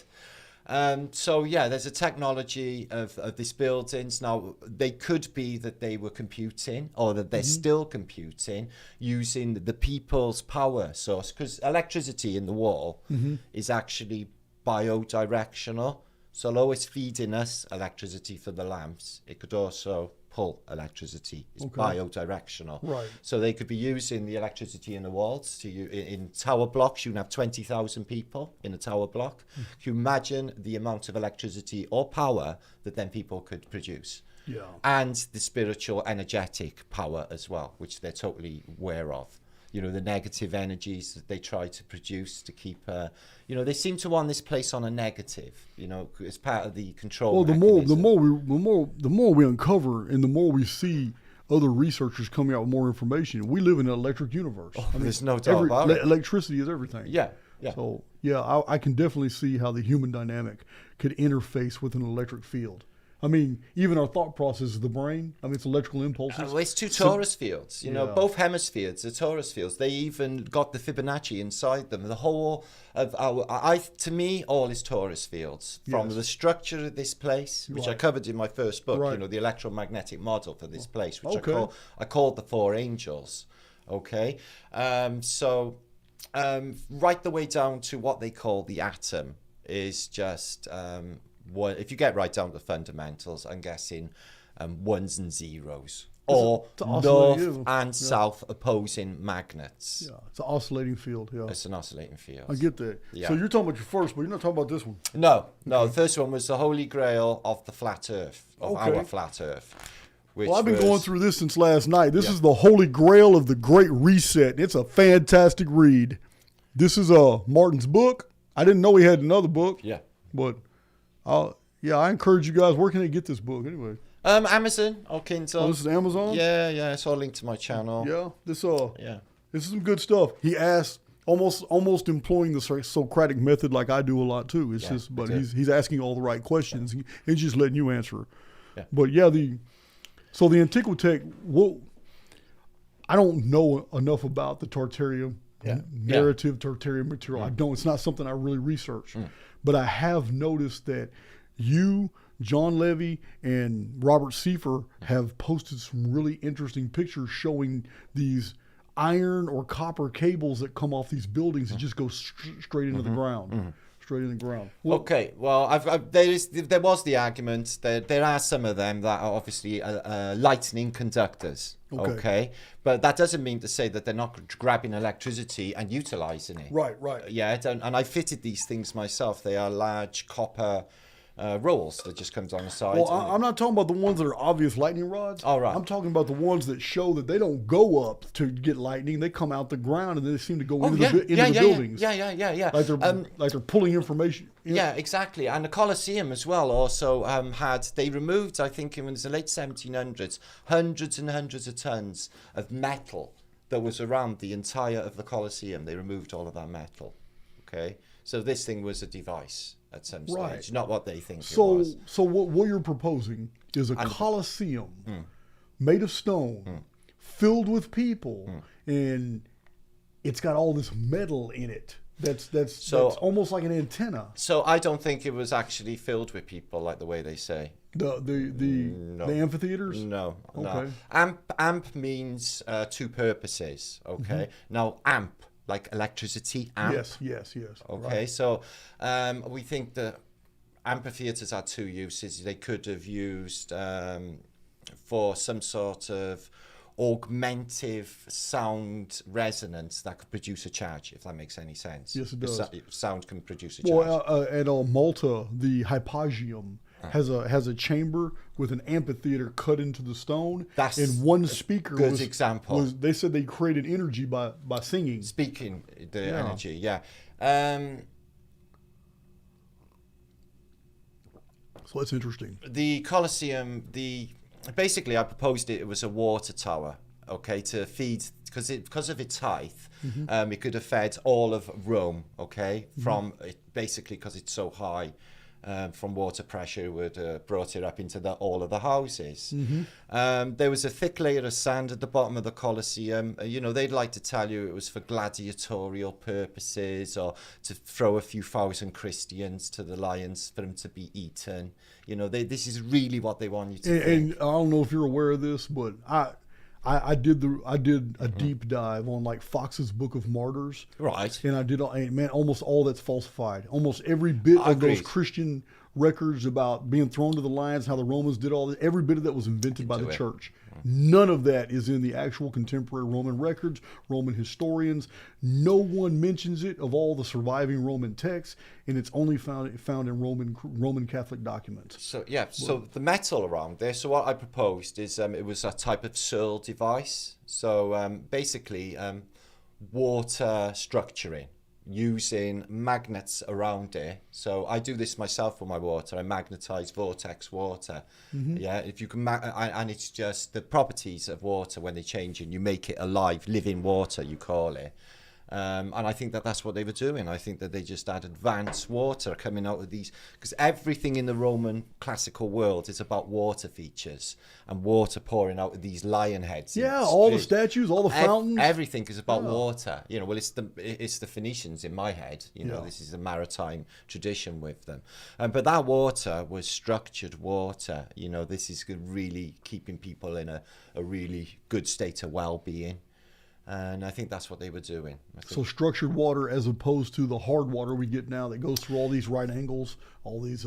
Well, Victor Schauberger, as a German scientist that proposed, but magnetizing water is literally, the water we got now is water with the water taken out. Wow. Okay, super water. Even when I was on the hangout before with John Levy, he said that he tried one of these special magnetized waters, and he said he felt literally ecstatic and fantastic for days after from water. Okay. And I've been to some towns in the world when I've seen the environment or the community all glowing and all looking really, really well and healthy, and I think to myself, well, there's probably something in the water, and then you find out that they're all drinking out of the local spring water. So it's definitely what is in the water. I'm going to have to magnetize my coffee. Use neodymium magnets if you can, just vortex it like that. So magnets, just put them in proximity to the... just proximity, say the bottom of the glass, one around, just dot them around. One by there, one by there. Okay. It don't have to be in the liquid. No. Okay. No, just around it. And vortex and just leave it there for 10 minutes and it will magnetize. Not a metal container, though. Not a metal container. Use like porcelain like porcelain, this. Yeah. Porcelain's great anyway because it's got conductive properties. Well then, learn me something new every day. There you go. Ka-ching. Living waters are divine. Yes, they are, Jamie Robbins. Yeah. Yeah, but I do agree with you about the Phoenicians. The everything in our maritime law, everything in our legal parlance, everything in the Banking. banking, everything goes back to the shipping guilds, and the shipping guilds were all at one time Phoenician. So I agree. Yeah, I agree. 100%. Maritime law and everyone, the corporations are corpses, and we're all dead entities floating on the stock exchange. Yep. This is. Let me ask you this. So we have this huge. This is really interesting. This may not lead anywhere. Maybe they're two fingers of the same fist, but we have this huge corpus of vernacular that comes from the shipping guilds. Yeah. Then we have a whole nother set from the postmaster. Are they ultimately the same origin? Are the colloquials that are used in the postmaster general stuff the same as the shipping guilds? Good question. Because look at the name of the word postmaster. Post means after. After what? Exactly. And all of the in Britain, post service, the post boxes. The postern, the end of the ship. Yeah. Postmaster, the master mast. Well, obviously post as well. Everything has got a maritime, a master. Okay, you so get a ship's manifest. Everything is a manifest. So they're manifesting. So the U.S. Postal Service is an extension of that maritime law. Probably is. I'm thinking of Russell J. Gold. I'm thinking of some of his material. Right. You know what I'm talking about? No. He's real big on the Postmaster General stuff. And well, he might be onto something. He might be independent of the Phoenician dialogue. But it does seem there's like something resetty about it because it's called post office. Post means after. After what exactly? Yeah. And the post offices are worldwide, a massive Tatarian building. Yes, they are. Yeah, you go in there just to post a little letter with a little stamp. It's just like, why? Okay, I'm going to tell you something else. Here in America, at least in the United States. In the United States, if you want a visa to another country, you have to get approval from the post office. Well, I did. I had to get a visa to come to the States. That's what I'm saying. But why the post office? You do packages and mails and all that stuff. So basically, are you getting permission? Are you regarded as property? Because you're mailing packages. The post office is all about packages. Well, in America, they used to send children through the post. I know. I heard about that. Literally in satchels. Yeah, I heard about that. But what I'm saying is there's a government agency or a different type of office like Social Security Administration. You got all these different things. So why is the post office where you go to get a visa to physically relocate from the United States to another country? Why? I don't know. That's the only thing I can think of is somewhere in the law we are regarded not as living beings, but as property. No, we're not. We're dead entities. We are, according to the maritime law, we are dead entities. Check this out for yourself. The corporations are corps. We're dead entities. If you do not register your child within 6 months, your child's regarded as lost at sea. Lost at sea. And will never be able to play a part in the Matrix, apparently. Everything is... I'm going to tell you about my birth. Go on. I'm going to tell you about my birth. Birth, a C word. A birth is a C word. I'm going to tell you my little history here. All right. 1973, my mama was 16 years old, and she was scared to death of the pain of childbirth. My dad was a lot older. Now, she's so scared that the family arranges for this Hispanic doctor in Houston who's doing bathtub births. Oh yeah, natural births. I wasn't born in a hospital. I was born at right. home in a bathtub, and my mom was sedated so she wouldn't feel the pain. She woke up, and I was already born. She never felt anything. Wow. And these sedation births were kind of popular in like 1973, 74, but they were trying to keep them under the table. Right. But they're less trauma. Then they outlawed it. But I was born 1973, June 9th, in a bathtub on a zero pain birth, and then I was at home for a while, and there was a discrepancy with my birth certificate because I was adopted. Yeah, when I got out of prison, I had to prove to the federal government who I was because they had all old information that was irrelevant. Right. When you're adopted in the United States, your old birth certificate is filed away, and you go by the new birth certificate. So, from the beginning, I had 2 birth certificates, and when I was released from prison, they released me with those because they didn't know which one I was. Yeah, so it took me 54 days Yeah, my sister can attest to this. It took me 54 days of going back and forth from the Department of Motor Vehicles in Texas to the Social Security Administrative offices in Conroe, Texas, because neither one of them would issue me a ID. I couldn't get a state ID without a Social Security card, and the Social Security Administration would not accept the birth certificates and give me a Social Security card. I went back and forth, and I'm going to tell you right now how I got my dad. You're not going to believe this. This is absolutely true. I was so frustrated going back and forth. I can't get any ID at all. I'm out of prison. It's hard for me to get a job and do anything. I can't even, I have no ID whatsoever. I just got these two birth certificates. One of them is Jason Matthew Durant, the name I was born. Okay, I got you. The other one is Jason Matthew Breshears. So and I can't get anybody to give me anything. I can't get a driver's license. So this is what happened. I go back to the Social Security Administration, and there's a lady in there who sees me. It's my 4th trip trying to come up with a solution. I'm at wit's end, and I finally tell those people, I said, I need to know how to get a Social Security card so I can get this Texas ID. Yeah. For the Texas ID, I can get my Texas driver's license. You need to come up with something. There's got to be something that can be done here. Yeah, you're left in a void there. So I said, the only way I can prove who I am is here is my Texas prison card. I was there 26 years. This is the ID that Texas Department of Criminal Justice knows me by. These are the birth certificates they gave me. I says, this is who I was born in Houston, Spring, Texas, and then this is who I became when I was adopted. Now, all these problems happened because I wasn't actually registered into the system till way later, and they backdated the original birth certificate. Yeah. So I don't even think I got all the shots I was supposed to get when you were a baby. Yeah, all probably not. I didn't get none of You that probably stuff. not. I didn't get none of that treatment. So I probably good. So this is what happened. Wow, man. I go to the Social Security Administration, and I'll never forget this older black woman says, "I see you're really going through it." I say, "Yeah, I'm at a dead end here." Yeah. She says, "Yeah, the Texas Department." She says Texas can be real strict on its ID. I says, "Listen, I'm going to tell you something." I says, "This is the loophole, and I promise you'll get your ID."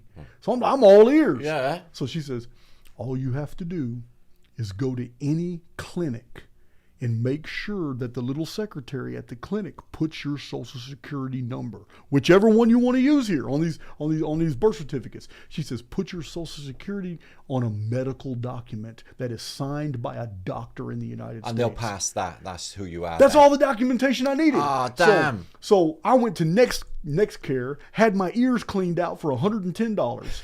The wax out of my ears. Yeah, I know. And I told the lady at the desk, put my Social Security number here. Man. Doctor signed off of it at the clinic.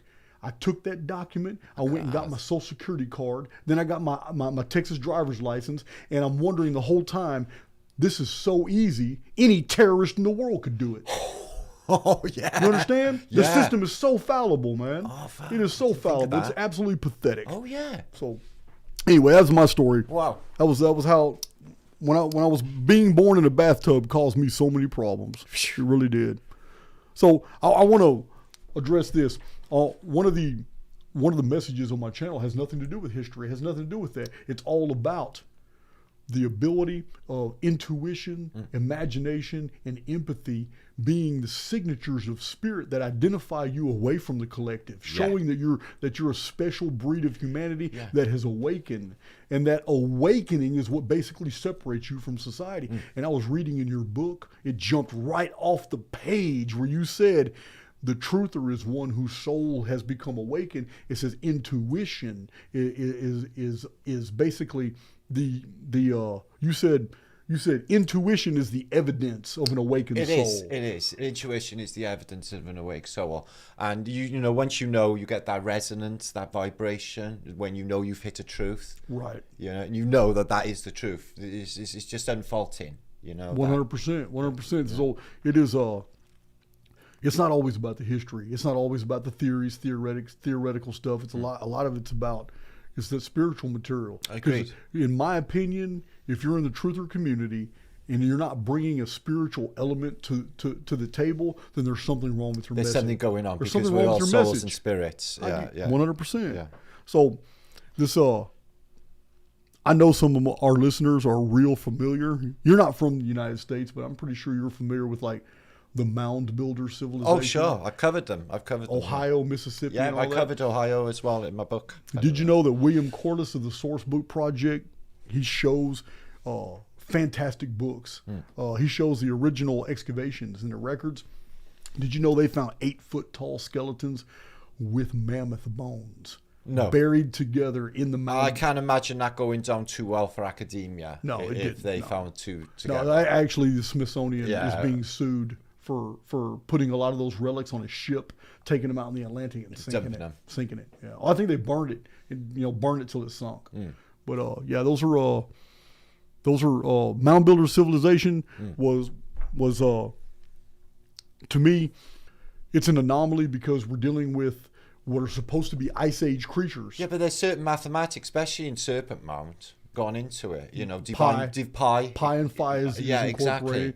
but those aren't hills. No. Those are pyramidions, meaning they're not pyramids. They're not made of stone. No. But the Earth was shaped to geometrical precision, and the polygons and all the different geometrical shapes and proportions that are used show a sedentary population, one that's been there not only for a very long time, but was possibly displaced from somewhere else because it took a long time to develop those mathematics. Yeah, sure. And then they suddenly appear in the mound builder civilization, and the humans are 8 and 8.5 feet tall, and yet there are pipes made of mastodon ivory.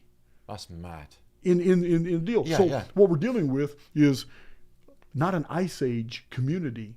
And I believe that people like Graham Hancock and others are ignoring the mound builder civilization because it doesn't date to the ice age, but it's got ice age creatures in it. Yeah. So, and that would blow his narrative of the 10,000 years to the 10,000 years BC. Yeah. It is crazy. So it's in your own research, this would be vapor canopy civilization Yeah. to me. In a vapor canopy, they could build with earth and shape it, and they could do these things. They grew, and they're not giants. They're humans just like me and you, but they grew to big But they're sizes. really large, yeah. So, in your own studies and research, with the information that you have from the Archaix data, how much have you seen evidence for like the vapor canopy, a whole section of history that only makes sense considering there was a vapor canopy? Let me explain vapor canopy real quick. Increased atmospheric pressure, flora and fauna grow to extraordinary sizes because the higher oxygen, higher nitrogen, higher carbon monoxide, carbon dioxide content. But we have, it's like a black light. Plants flourish. Yeah, flourish from the black lights. In the vapor canopy, the sun wasn't seen. It was a dark purple light. But like the Native American traditions say that during that period of the dark midnight, the plants and animals grew huge. So I have seen evidence. But the problem is we also had technology because that's when the Great Pyramid was built. That's when Punka and Tiwanaku. That's the exact period of time in the vapor canopy. What do you think the Antiquitech could possibly do under those conditions when we have increased atmospheric pressure? We have it's fundamentally different biosphere. So why do you think it was important to have these gigantic megalithic structures in a period of time like that, when humans were normal just like you and I?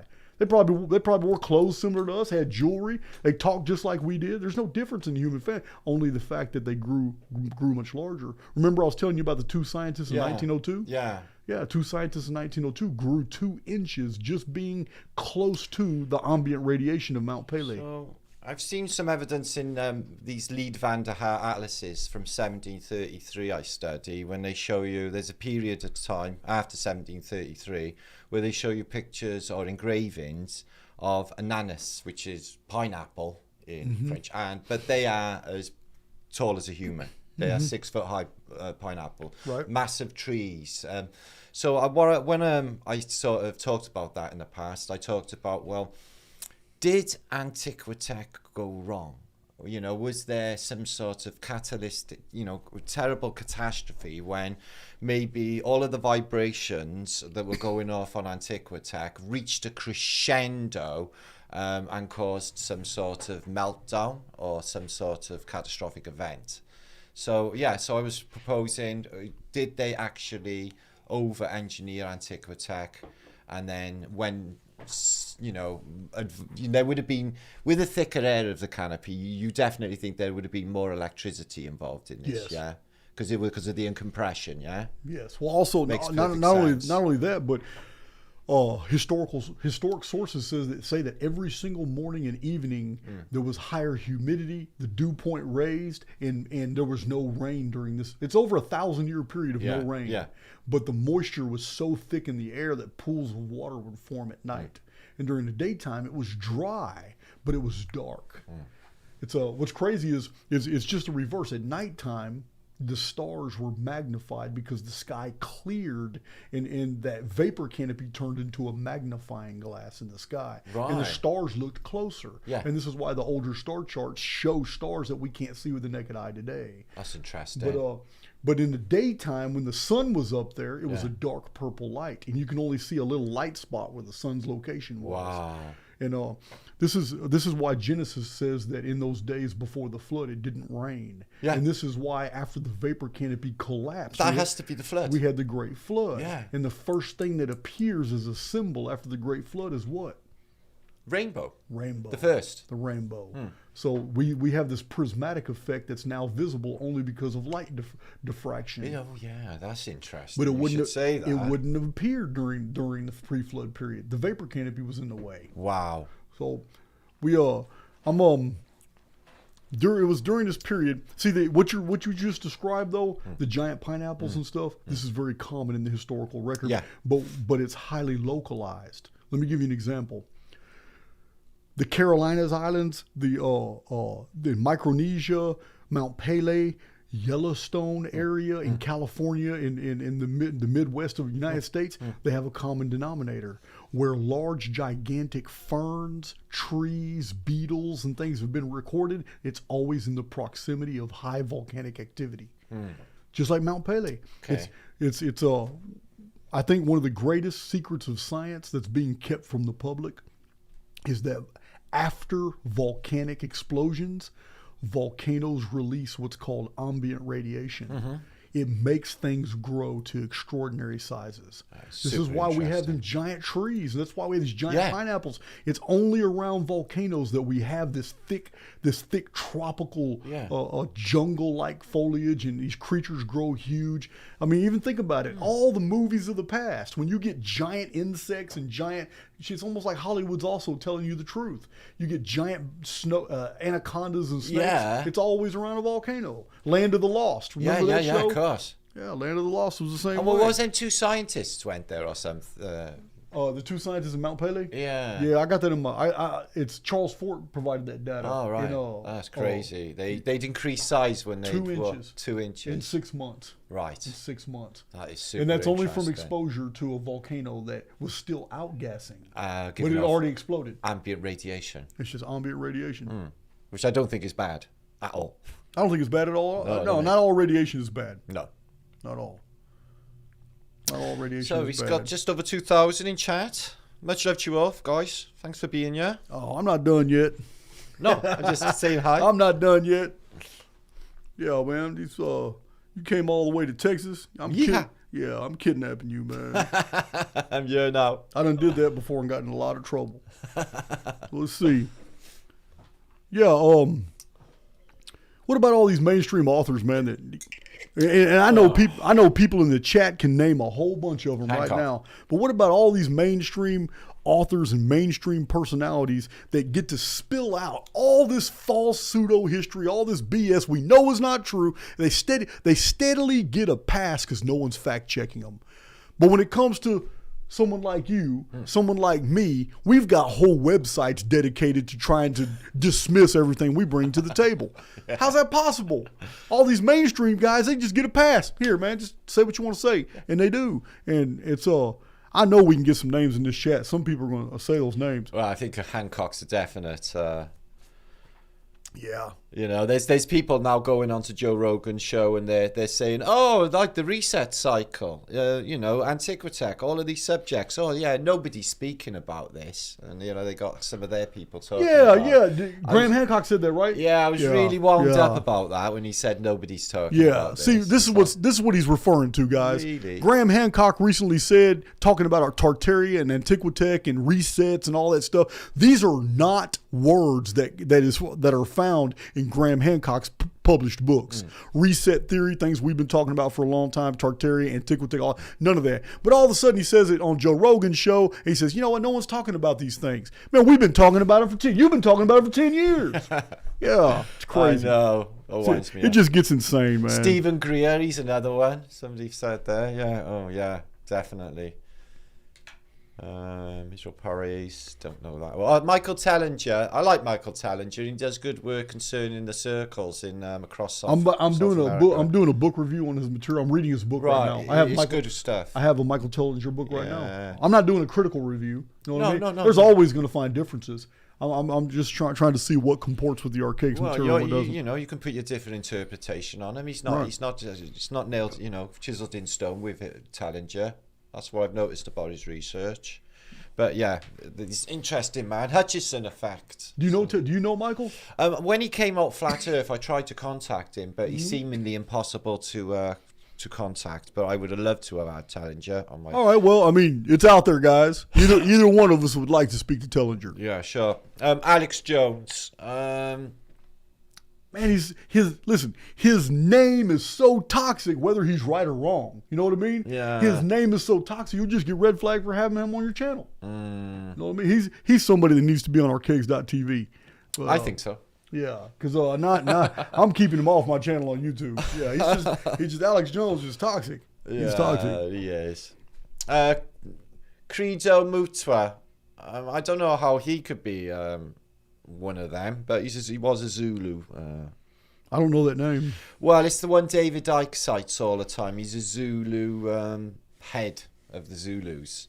And he's the one that talks about the vapor canopy. Really? Enough. Yeah. That's a new name to me. Oh, right. Well, he talks in his oral tradition. He says that the moon turns up. He said that this place, the whole place, was like swampy and misty and had a thicker air. Yeah, that's all vapor canopy. Yeah. Yeah. So, but that's in an oral tradition in the Zulus, not written. So, you know, it's. Didn't know that. Yeah. Didn't know that. Yeah. Really interesting. I didn't know that. Yeah.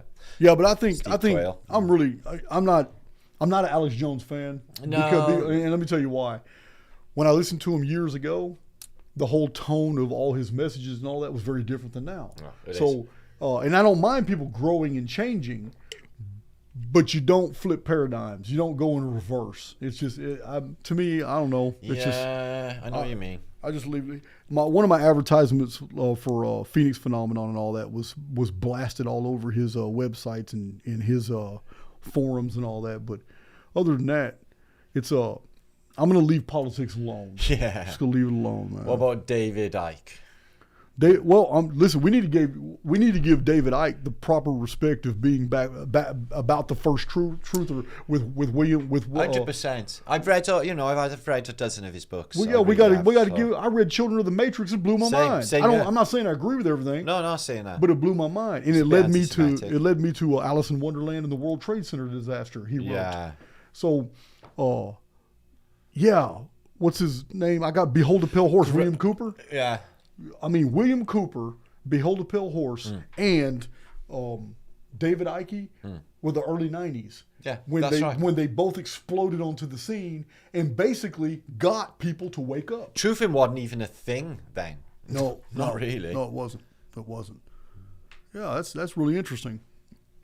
That is interesting. But who am I to even know anyway? But Greg Braden, I used to like his work, you know, and he's gone on the spiritual bandwagon, but I don't think he's actually a good dude. I don't know anything about Greg Braden. Yeah, I've read a couple of his books. Listen, to me, somebody. Maxwell. Do we have any examples of people who started very humble very small. Michelle Gibson, we watched her today. Organic. Yeah, we just watched. Yeah, he and I watched the Michelle Gibson video last night together. Yeah, we watched the Michelle Gibson Sure video. did, at the dinner table. Yeah, we we sat did. there and rolled it. I don't know about Greg Braden. All I know is I can't think of any, or maybe you can, of anybody who started like humble beginnings on YouTube channels and organically slowly built their channel and then by merit made it to mainstream. Have they? Have there been any? I don't know. I'm just saying, because I don't believe that that's indicative of them selling out. I think that there are some people with messages that mainstream wouldn't mind. They don't really care. Now, I don't believe that's going to happen with me. I believe that Archaix is going to grow and it's going to spread out. But is it ever going to become super mainstream? I doubt it, because some of the things I talk about are very offensive to the Fortune 500 companies. Yeah. So I don't think that's going to happen. Yeah. But yeah, it's a good point. They don't end up mainstream, no. Yeah, they don't not from an organic YouTube background. No. So like Gaia. I have problems with Gaia because I'm a data guy. And I want to be able to cite my bibliographic sources. I want to make sense of what I say on a calculator. I want to see a chart that lays it all out. That's why I draw all these charts for you guys to see the presentation of the data. But when it comes to Gaia, I have to accept many things that are offensive to me, like channeling. And I know some of my listeners listen to others who are into the channeling. I can't accept that as data. You can, and you can see how it comports to other things that you learn. And I'm all for that. I'll never tell you not to listen to those channelers.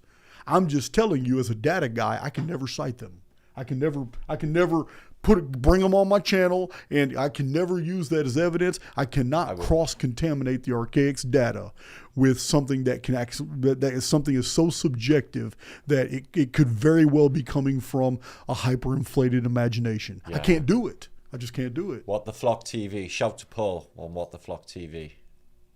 Oh, he's in the No, chat. somebody just mentioning him just there. But What the Flock TV is pretty good. he's a really good researcher. Yeah, I got no problem. Super smart, Paul. Yeah, I like He's Paul. a lovely guy. I've never reached out to him. I I've don't had think. him on my channel. Yeah. But I like him. I've seen some of the material. Yeah.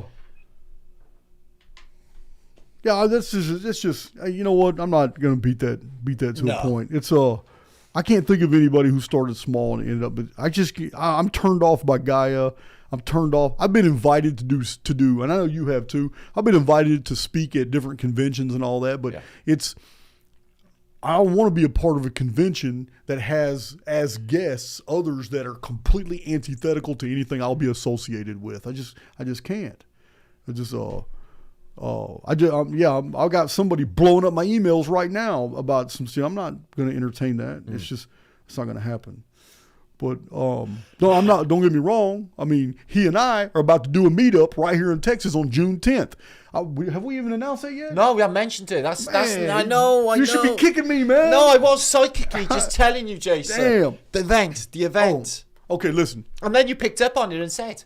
So it worked. I guess psychically I picked up on it. June 10th, we're doing another meetup right here in Texas. We're taking advantage of the fact that Martin is right here. He's going to be here till after the 10th. So we're going to do a meetup together. And this is how it's going down. Yeah, this is good. In Houston, Texas, for 1 hour at the meetup, Martin's going to give a fantastic presentation, and then for 1 hour, we're going to do photographs, and we're going to do. I'm going to be there for photographs and for hugs and meet and greet and all that. Book signings if you bring the books. We're not selling merchandise. No merchandise. This is just a big meetup where with both of us there, both of our communities can come there in Texas, and the second hour is just photographs and meet and greets. The third hour, I'm giving a presentation. The fourth hour is, again, photographs to finish more photographs and meetups. Then the fifth and sixth hour is a 2-hour Q&A between Martin and I. We'll both be on stage doing a Q&A fielding, and whoever has questions, man, are more than welcome. And then the 7th hour to the 8th hour is going to be everybody else who wants pictures and book signings and just want to kick it with me and Martin. Yeah. It's going to be laid back. It's not going to be real formal like the first meetup I had in Fort Worth on April 1st. This is going to be more laid back. It's in Houston, yeah? And it's going to be in Houston. And it's going to be June 10th. And if you want any of the information, It's right there in the description box right now to this video.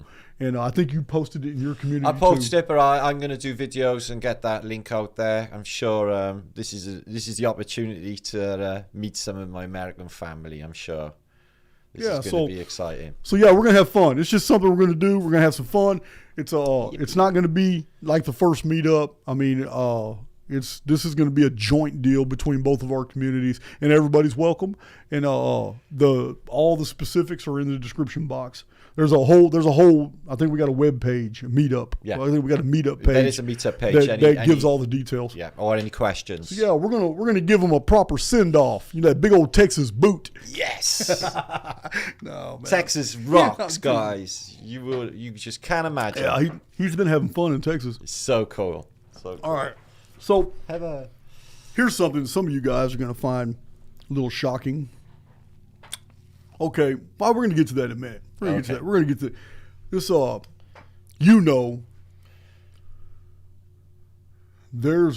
There's a problem with missing history. The problem isn't that there's history missing. The problem is we don't have yet enough isolated data to determine which of two scenarios is the real scenario. And that is, and maybe you guys can put some comments here, but Martin and I have been talking about this morning and last night. It's either we're missing a huge section of about 5 centuries as far as been totally erased, redacted, history's been rewritten, it's all been covered up, or 5 centuries was removed from the calendar. I'm open to both possibilities. The only thing that I'm not open to is that it's a actual 5 centuries. It would have to be 414 years or 552 years that has been completely wrapped in silence. It would have to be one of those two. Because we've been talking about different historical narratives, and we've isolated basically where the information is missing. All around the world, it's like all the annals and traditions kind of are real quiet about this period of time. And the reason it has to be 414 or 552, you guys know is because of the Phoenix phenomenon. The Phoenix phenomenon picked back up in 1626, again in 1764, again in 1902. So we're back on track with the Phoenix phenomenon. But what did they eliminate? And it's the period. What's the period? About right after the 5th century? Yeah, something like that. But it's even on your charts, it shows that there's a gap. There's just no information coming out of this period. Right. It's uncanny on all of the charts you showed. Yeah, I showed him all my chronological charts. Unbelievable stuff, guys. You wouldn't believe the work. That's just mind-blowing stuff. In my chronological charts, I show all these different calendars and all the Phoenix phenomenon, and it's true. Starting with what we call the Dark Ages, there's no records for almost anything. Sightings. Even Phoenix phenomenon records are scant. Yeah. They're almost non-existent. And so I'm open to the possibility that we have, I guess, a network. This opens up a whole nother can of worms, guys. And what I mean is Martin and I are still debating, and we're not debating, but we're talking about. There's only 2 possible scenarios. Either these manipulations are of human agency or something else. Or something else. What would you think? What could that something else be? An outside entity. You know, I really do feel that this place is observed. Observed is a good word. I mean, that's the old designation for the watchers. The watchers. Those who see and observe. Yeah, that. We're dealing with the fact that we can agree not only that history has been erased for a segment of time, but also isolate the area of time when that history was erased, makes us wonder, are we dealing with human agency, which means the elite are in absolute control and they're the ones doing all this to us, which I don't, that's not the position I hold. Or is there an X factor that we are unaware of, but we sense the presence of, that has manipulated this, which basically, to me, says that not only are we in a construct, but we're in one that can be edited. So, my Archaix veterans, we call it artificial intelligence X. Artificial Intelligence X is the X factor. We don't put any identity with it other than that. But it's the X factor that manipulates history and does these edits every 138 years. And the fabricating. All the fabricating. In the Archaix model, we're even open to the possibility that some of these cities that just appeared out of nowhere are basically 3D printed programs. I completely agree. Wow. I really do. Wow, there's some agreement Yeah, here. no, I've already thought that. Yeah, no, I do need to Okay. 3D printed. Yes, it's this is the type of editing we're talking about. And this is why we don't believe that the elite are as much control as they want us to believe, or the media has perpetually put it out that those who to blame are who? The elite. Yeah. And But I think elites, you feel that there's a benevolent force in the Oh, background. benefactor. There's So a I do feel that as well. But with the badness goes on. These are humans, but they've got dark entities in them. You know, dark souls, ancient dark souls. No doubt. That have been put in this whatever it is time and time again. There's the same players spiritually, energetically that keep coming into this place over and over. Do you think you agreed to come back here? Okay, now we're entering into soul trap theory. Okay, so before you tell me any of your opinions, I'm just going to lay out exactly what I have always told my listeners. Okay. Always told my listeners. Because we haven't even talked about this. No. And all this time we've been spending together, we didn't even talk about soul trap. Yeah, no. Okay, listen. This is like something Howdy Mikowski's really on. Yeah. And stuff. So from the very beginning of my channel, I have been telling my own listeners that I believe that we're living life sims, and I believe that we're in a computerized, programmed series of historical templates that we live through, and that you and I have lived in ancient Greece, we have lived in Rome, we have been on Sumerian battlefields, we've been in Phoenician ship galleys, we have fought in wars, we have drowned in the ocean, we have fought on battlefields. Well, we were in a Walmart in 1976 as somebody else. If you're a youngster. Yeah. We were alive in 1976. Yeah. But we have lived multiple life sims because the oversoul wants its own offspring to have as many different experiences from as many different perspectives before it can even legally cast judgment. Wow. It can't cast judgment until you have had You've got all of that experience of all them until you have different all lifetimes. those, and then if your spirit is still a piece of shit, You ain't making it. you get recycled back into, because remember, we have scriptures that say he will have no man unsaved. You understand? So they give you the There's no hell. Yeah. You get recycled back into the system to live all those life sims over again until eventually Get it right. he would have all men saved.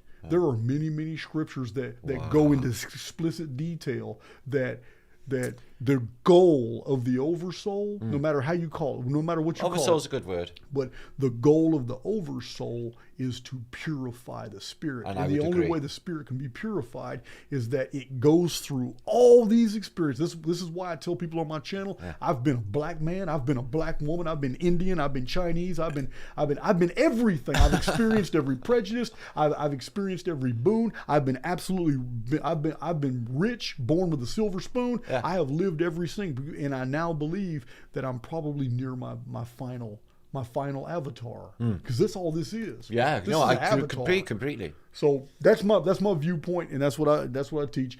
And I believe that we're on a program template, and that this series of historical templates that we're living in right now is about to reboot and go back to the beginning. I think so. And as it does, those who are ready make their exit, because the signature of being ready, and this is what I tell my listeners, is that once the soul awakens, you become a truther. Once you question your reality and acknowledge that you're living in a false reality, it will eject you. It doesn't want you here anymore. You have become a virus.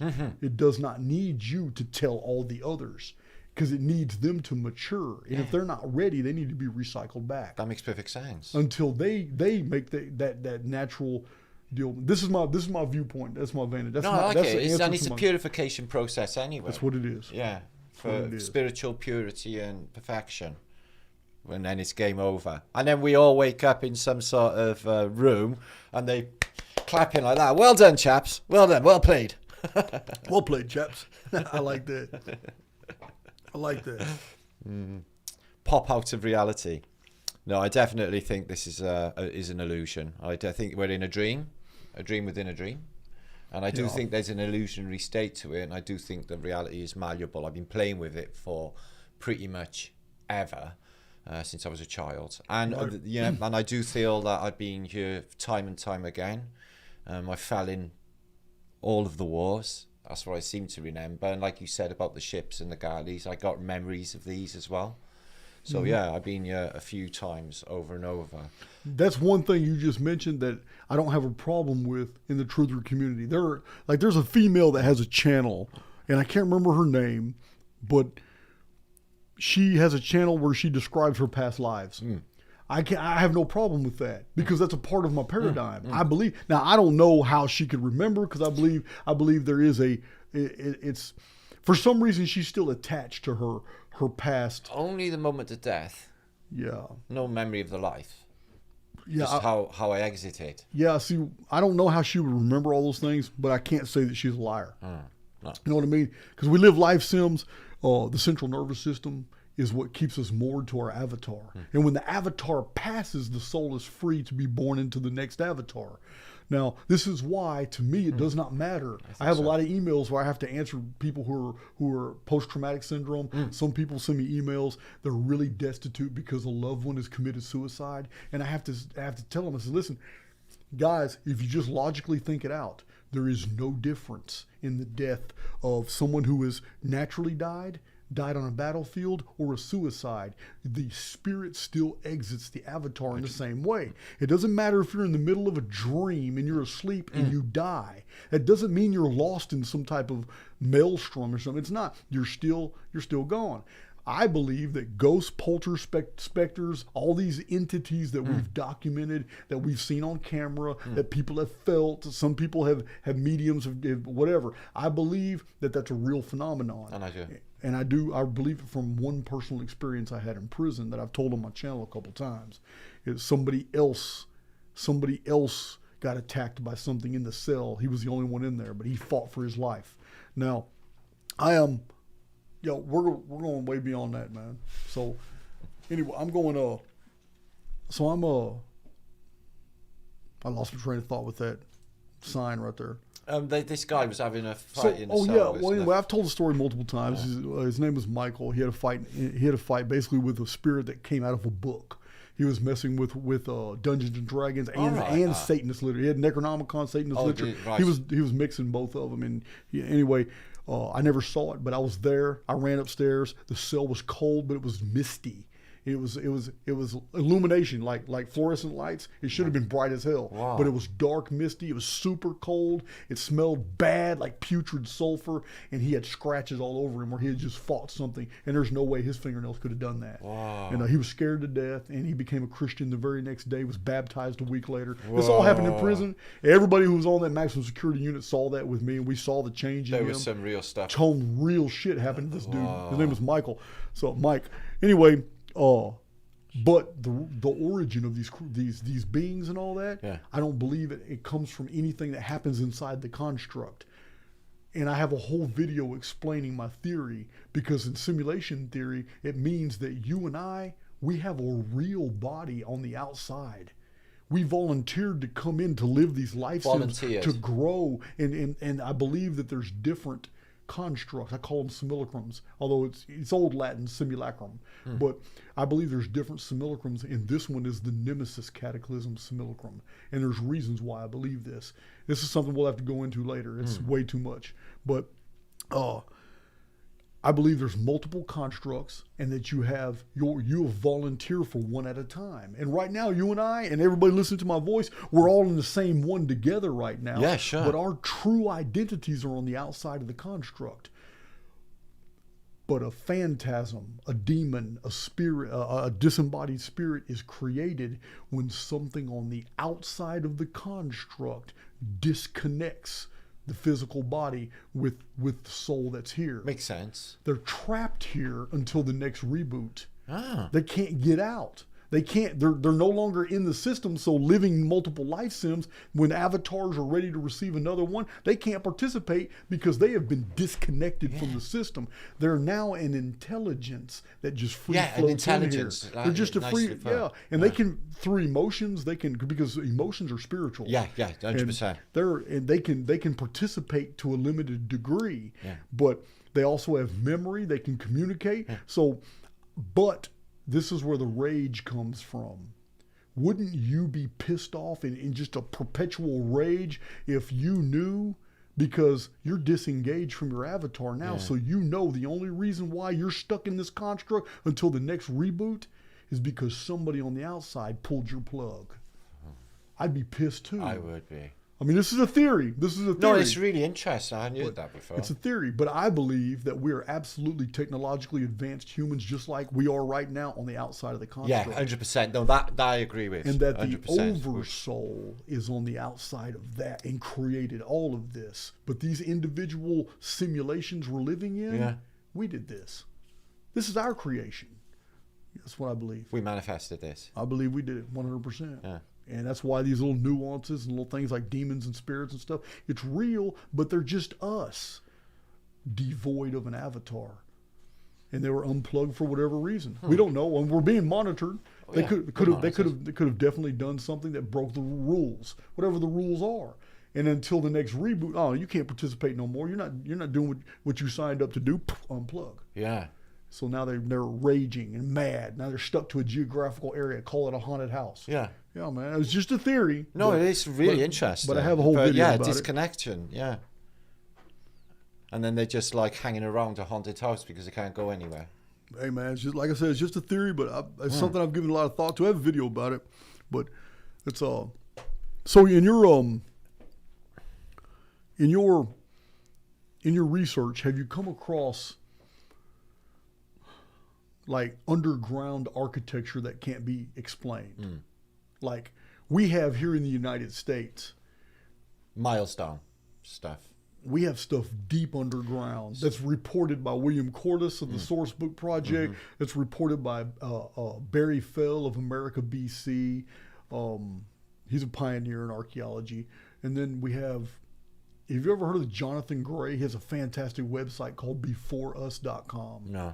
He itemizes all these parts, which are out of place artifacts. Yeah, really deep stuff. Deep stuff. Yeah. Technological artifacts that there's no way that could have been found in solid rock. I've seen hammers fused in stones deep in coal mines. That's right here in Texas. Yeah. Glen Rose, Texas. Yeah, I've seen what looks like some sort of ship's wheel or something deep in a coal mine, stuck in the mud. So some sort of steel wheel from some sort of industry.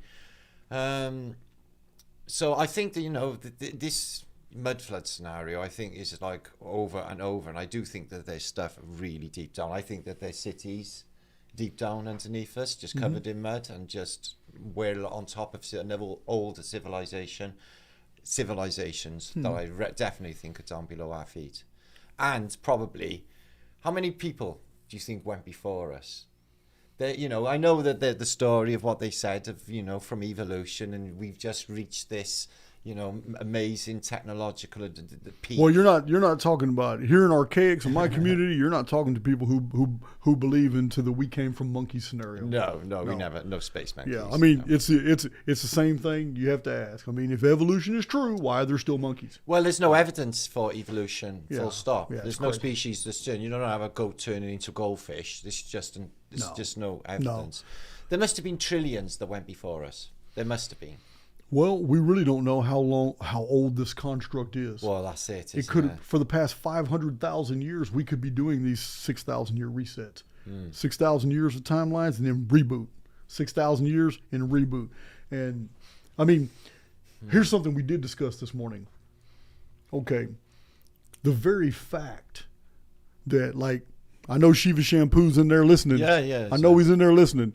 But the very fact that we have so many people agreeing to a edit phenomenon, the Mandela effect. 100%. The very fact that we have so many hundreds of examples of the Mandela effect. And the very fact that not one of those Mandela effects actually harms anybody. Yeah, no, nobody gets harmed with the Mandela effect. No. But it's a nice little, like Dolly got braces is a definite, isn't it? What is it? Dolly got braces. Do you know that? Yes, Dolly got braces. That's a definite. No, Okay. that never happened. She had braces, and that's the end of it. Wow. Yeah. Wow. There's so many hundreds. Shiva Shampoo's Lion of the documented more than I've ever seen. Yeah. But the very fact that we have all these documented Mandela effects, and the very fact that so many of us agree on it, meaning we remember the original, and this is not the original. Yeah, 100% agree on it. And yet, the edit is found when you pull out books from old attics that nobody's touched in 50 years, and the change is even in there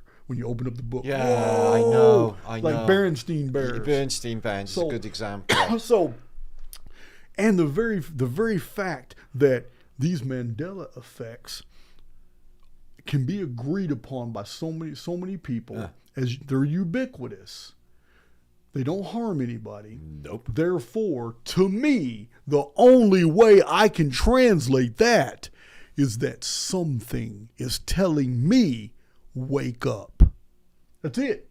There's no other reason for that phenomenon. It's supernatural by nature. It's just something, it's just like crop circles type thing. It's something telling us, hello, I'm here, tip of the hat. It's funny you mentioned crop circles. Agroglyphs is in the Archaix research. Yeah. It is our opinion that, and we back it with, we got a published book that has 2 chapters about it, but it's and a video on agroglyphs called The Mowing Devil. You familiar that 400 years ago? I've seen a pamphlet with the Mowing Devil. Yes, the Mowing Devil. Yeah. So it's our opinion that somebody on the outside of the construct uses the agroglyphs as a mode of communication. That makes sense. And that there's somebody on the inside who can interpret that data. Yeah. Because it's there's highly complicated stuff. Highly complicated material. Yeah. It's all geometrical, though. Yeah. And if you're paying attention to the agroglyph phenomenon, it has not died out just because the media is not reporting it. There are still books being published every year about newer and newer patterns. And these patterns are encoding calendrical data and astronomical data. They're showing actual planetary positions, which are dates. These are date coordinates for astrology. That's what a lot of these agroglyphs are beginning to show. It's pretty interesting. Yeah, that is. In fact, let's see. I covered all that. Yeah. So if the Mandela effect is, if we can all agree that the Mandela effect is happening, we're agreeing that reality is being edited. And if we're all agreeing that reality is being edited in this minutia, then we have to entertain the idea that reality can be edited in all the major aspects as well. And if we can agree that reality is editable, then there must be an editor. And if reality is being edited to this degree, then it would make sense of all the anomalies that we're trying to make sense of now. Cities appearing all of a sudden that it's almost like 3D, like they're 3D printed. You know what? That introduces something interesting. In his published book right here, he's got a section, a bunch of inquiries about empty cities. Where are all the humans? Yeah, you did a lot of. You've done. I've done a lot. It's too much of a coincidence, how many different places have these same photographic records. I've used examples from Rome, St. Petersburg. That's a pretty good one, where they will show you in vintage photographs around 1860 mark, no population. But not only no population, no smoke coming from the chimneys, no pigeons flying, no birds, no dogs, no cats, just no life at all. In cities, of some of them, there are up to 500,000 people. It makes 0 sense at all of what is going on here. And the same across the board at the same period. No people in these cities. The only thing you do see is 1 or 2 people around with a ladder. Ladders. Ladders, huh? Ladders. We've made a joke about it in the community. We call it the old ladder lean because it's so common. This is new to me, guys. Yeah. I've never heard that before, but I have to give you some context. I didn't know that these pictures were associated to ladders. Yeah. In the most ancient iconography out of the Egyptian Book of the Dead, the coffin text and ossuaries, the ladder of Set is shown in ancient Egyptian references for souls that have escaped Right. Egypt. Bit like You understand? Jacob's Ladder. Souls that have escaped the construct. Right. You're talking about empty cities. That is interesting. Yeah, and nearly all of them. The ladder is everywhere in the. Well, yeah, this was coined by UAPs, like he called it the old ladderling, because it got to be a joke. Wow. So, because of the abundance honestly, it's like we almost expected. We got a new set of photographs. These are of Hamburg. Let's go through them. 1860s. No people, no dogs, no But life. somebody's got a ladder. But there's like, you'll see one or two guys. We put it down to like that. There's no population, and then there's some skeleton crews turning up to just check out the empty cities, get them ready. I very rarely get surprised by anything. Yeah. This right here is blowing my mind because I've done the ladder research, and you've seen it in my book, Lost Scriptures of Giza. The ladder is a definite symbol of a soul that escapes the construct. Isn't that a coincidence? And there's no people in the city. Remember, in the biblical narrative, the construct is Egypt. Remember, the world is an evil construct, and it's called Egypt. And the stone the builders rejected is the one who is going to set the captives free.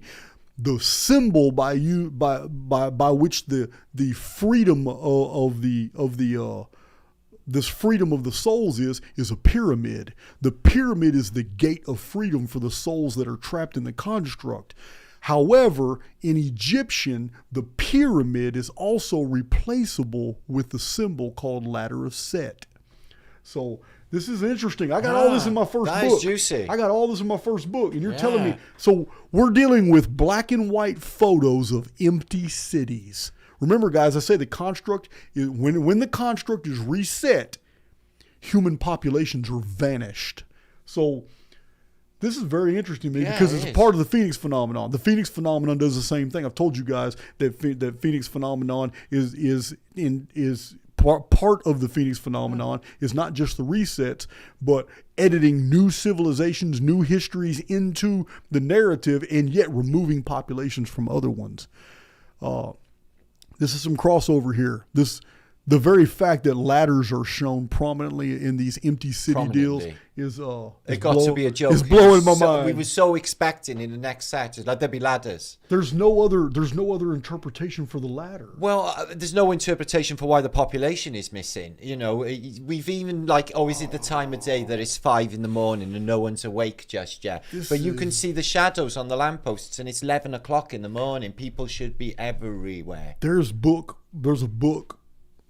in the 1950s, and I want to say it's Ivar Zapp. I could be wrong, but it was the first reference I had ever heard. It was a historian that's just baffled. He says, man, the more I research, he put it in his book, the more he researched history, and I cited him in one of my videos, or YouTube videos, but he said that it's almost as if, from the archaeological perspective of not having humans, we have all these cities that we've dug up and there's no people. Yeah. So he said it's almost as if, he said this, it's almost as if throughout history, whole human populations with memories already intact are suddenly just put there, and we have grain, cereals, domestication of animals. We have all these things and no developmental period at all. It's like all these things are already programmed into the humans. Yeah, out of nowhere. And then it's all ready. And this satisfies the mystery of Sumer, Akkad, Harappa. There was no development ever documented. They started technologically advanced and started going down as soon as they appeared. Whoa.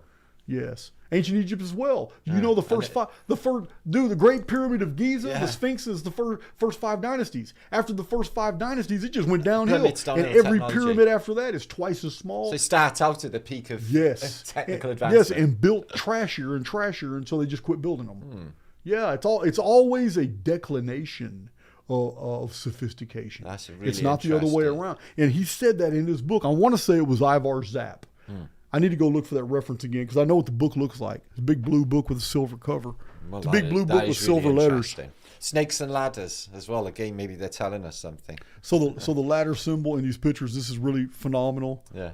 really phenomenal. Man, guys, I really appreciate these donations, but at the beginning of this video, I was really wanting you guys to donate to his Texas fund, paying for the hotel, paying for the Airbnb, and paying for his return flight to Wales. I appreciate the donations. Anybody else, please donate to his PayPal. It's in the description box.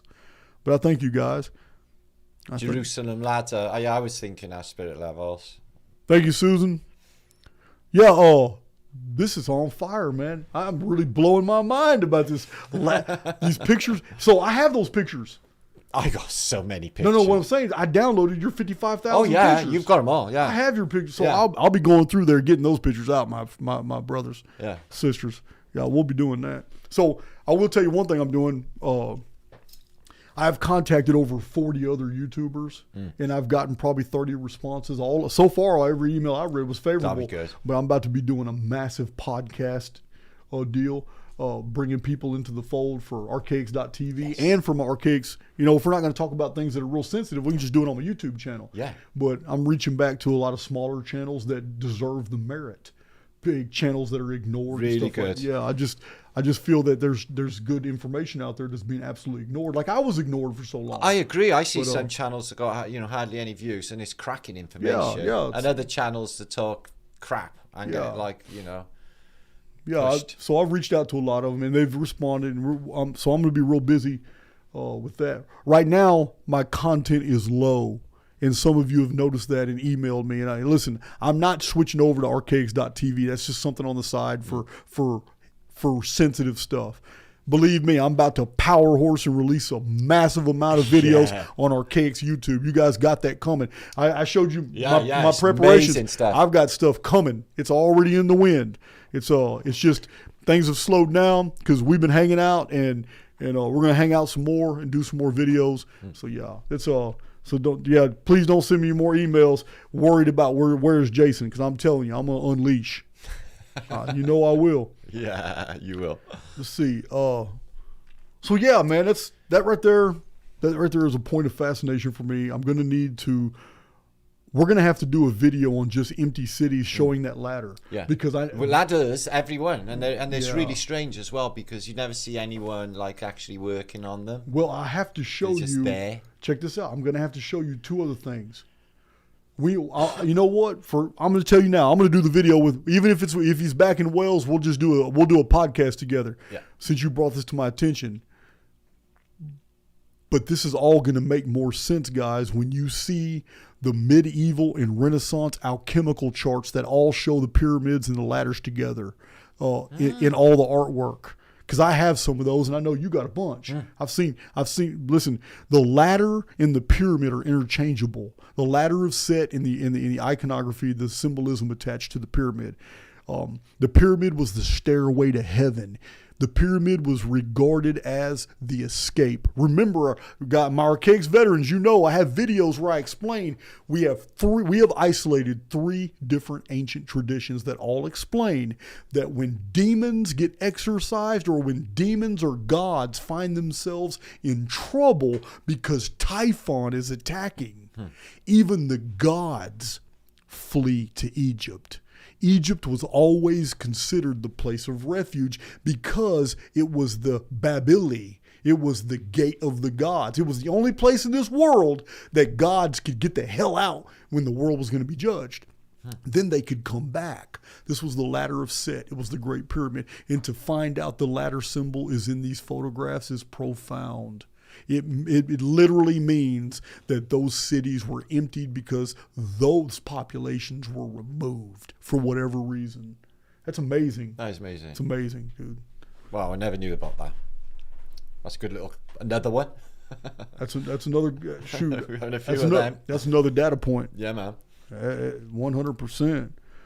So how about you feel you want to go a little longer? Man, I'm easy. How about some Q&A, man? Yeah, man, let's do some Q&A. Listen, you guys got some questions. Buzzing. You guys got some questions for Martin. They must be, for me to read them to Martin, they must be in all caps. So I can identify them from the chatter. All caps. And we'll field some questions for Martin right now. I'm going to give Martin the floor. So we look at books from the 5th century for Archaix research. Well, if you do find any, give us a shout. They'd be pretty rare. Oh, one of them would be Ammianus Marcellinus. Yeah, that's what we say. Another one would be a real good one, Procopius, The Secret History. You ever read that one? No. It's about the Justinian plagues and all, how the world was falling apart in the 5th century. All the things that were seen from the sky, the earthquakes, Read the about volcanoes. the Justinian plague. Yeah, his name is Procopius, and he left us a record called The Secret History. And it's that. basically about all this disasters and all this terrible shit that was going on. Huge plague, and it was all when the Anno Domini calendar was created. Yeah. But So- we discussed that this morning, didn't we? Question. Yeah. Matthew Reynolds, is it hot in Texas, Martin? No, it's cool. It's fine. Yeah. It is boiling hot, but I love it. Yeah. But yeah, it's hot. That's crazy. Proper hot. All right. I'm going to read these questions to you as soon as I see them. Okay. Where do UFOs come from? Well, they don't come from outer space, Peggy. But Man, you're speaking the truth. yeah. So if there are, I think that it's possibly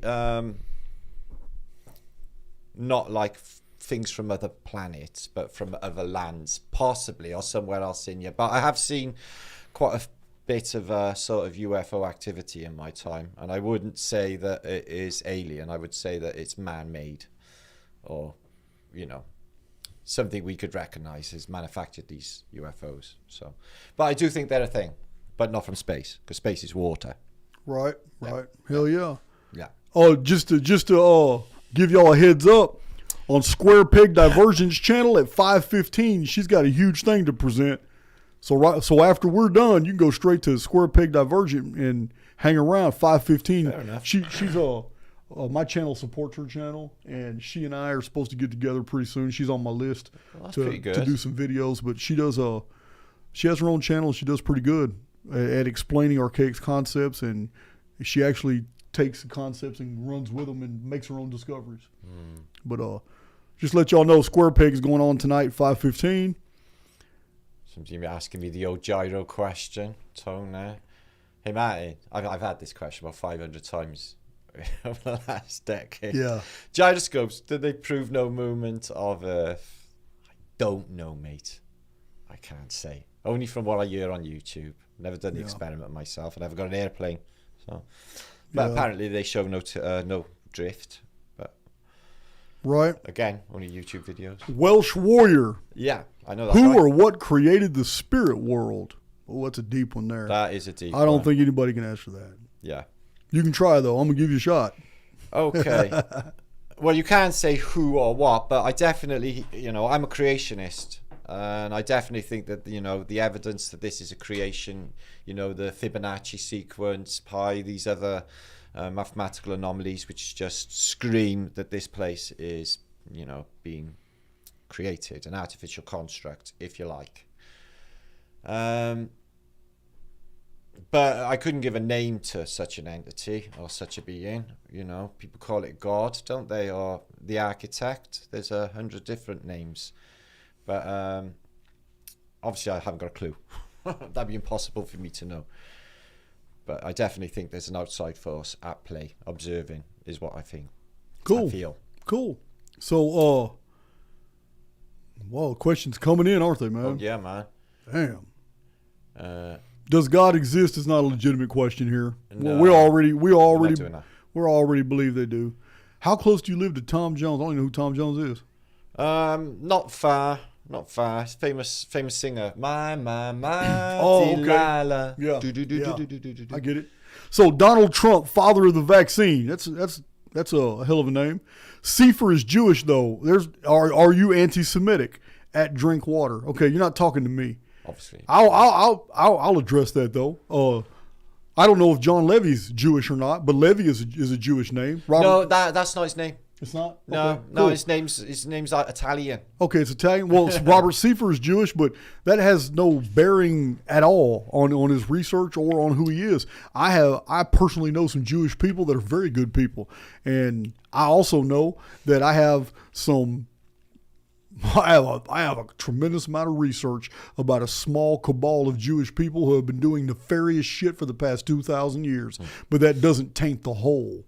Just like I'm Caucasian, and I know that there's some real Caucasian pieces of shit out there that have done terrible things and continue to do them, but it doesn't have any, it's not a reflection on me whatsoever in the personal at all.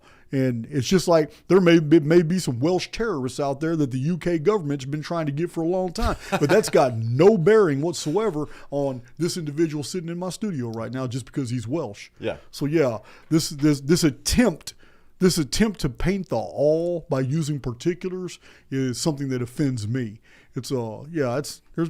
There's nothing racial about Archaix. I don't believe there's anything racial about Flat Earth British, but this whole race card has been played to the max. Yeah, it's old.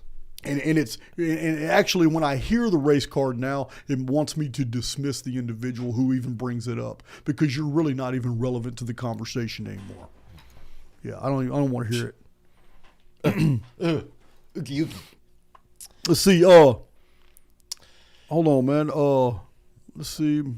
Did dragons live in this realm? Hey, Wire Paladin in San Francisco. Yeah, I'm gonna post that after the video about my visit yesterday. I'm gonna let y'all see the pictures. You make your own. You judge for yourselves. You made something like CERN before. Let's see. Sorry, all the questions have been answered. All right, I'm still looking for questions for you.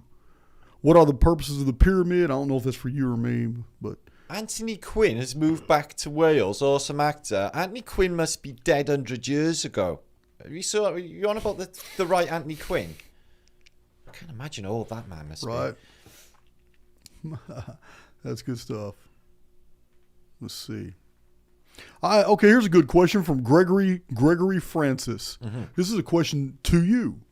Is meeting with Jason changing your perspective at all, and how?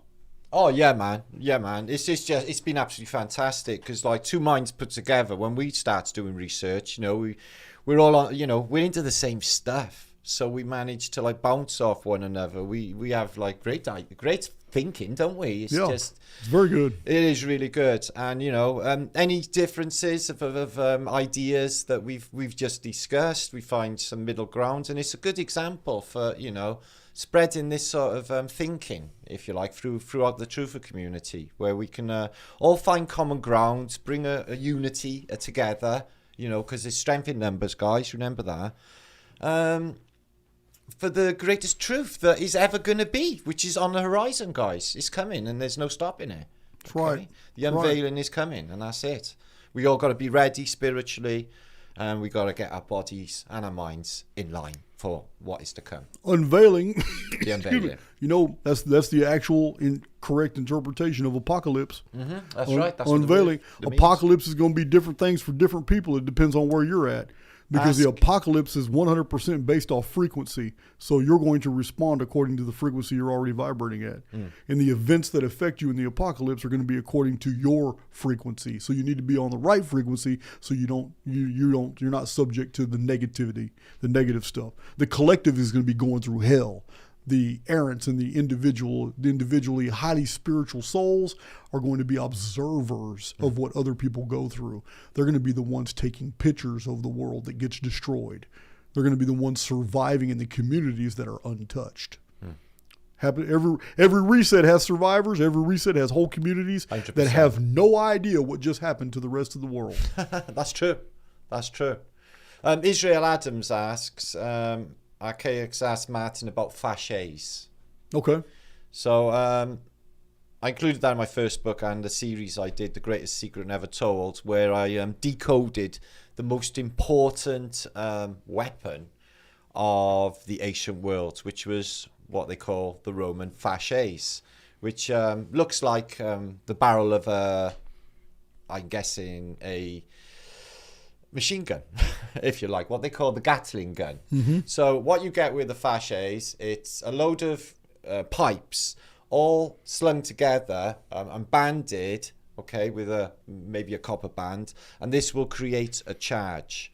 And I've proposed that this was the sort of technology that they were using in the ancient world, okay, for doing destructive damage, turning buildings, deaggregating buildings, and turning buildings into dust.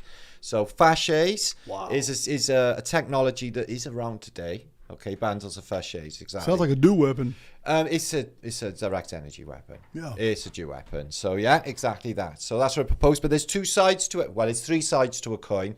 But for this, there's two sides to a coin. There's a good side and there's a bad side to resonation electromagnetic technology. Obviously, one is destruction, but the other side is health and well-being. Vibrational qualities, 4, 3, 2, whatever, will bring on plant growth, will charm the water inside you because you're made of water. Your geometric structure of your body will change with charm through vibrational quality. And I think this place gave off a vibrational quality. The Schumann resonance would have been different, and we would have been all existing in a state of euphoria, if you like, but a higher state of consciousness. We would have been vibrating completely differently, and that is where we're going next.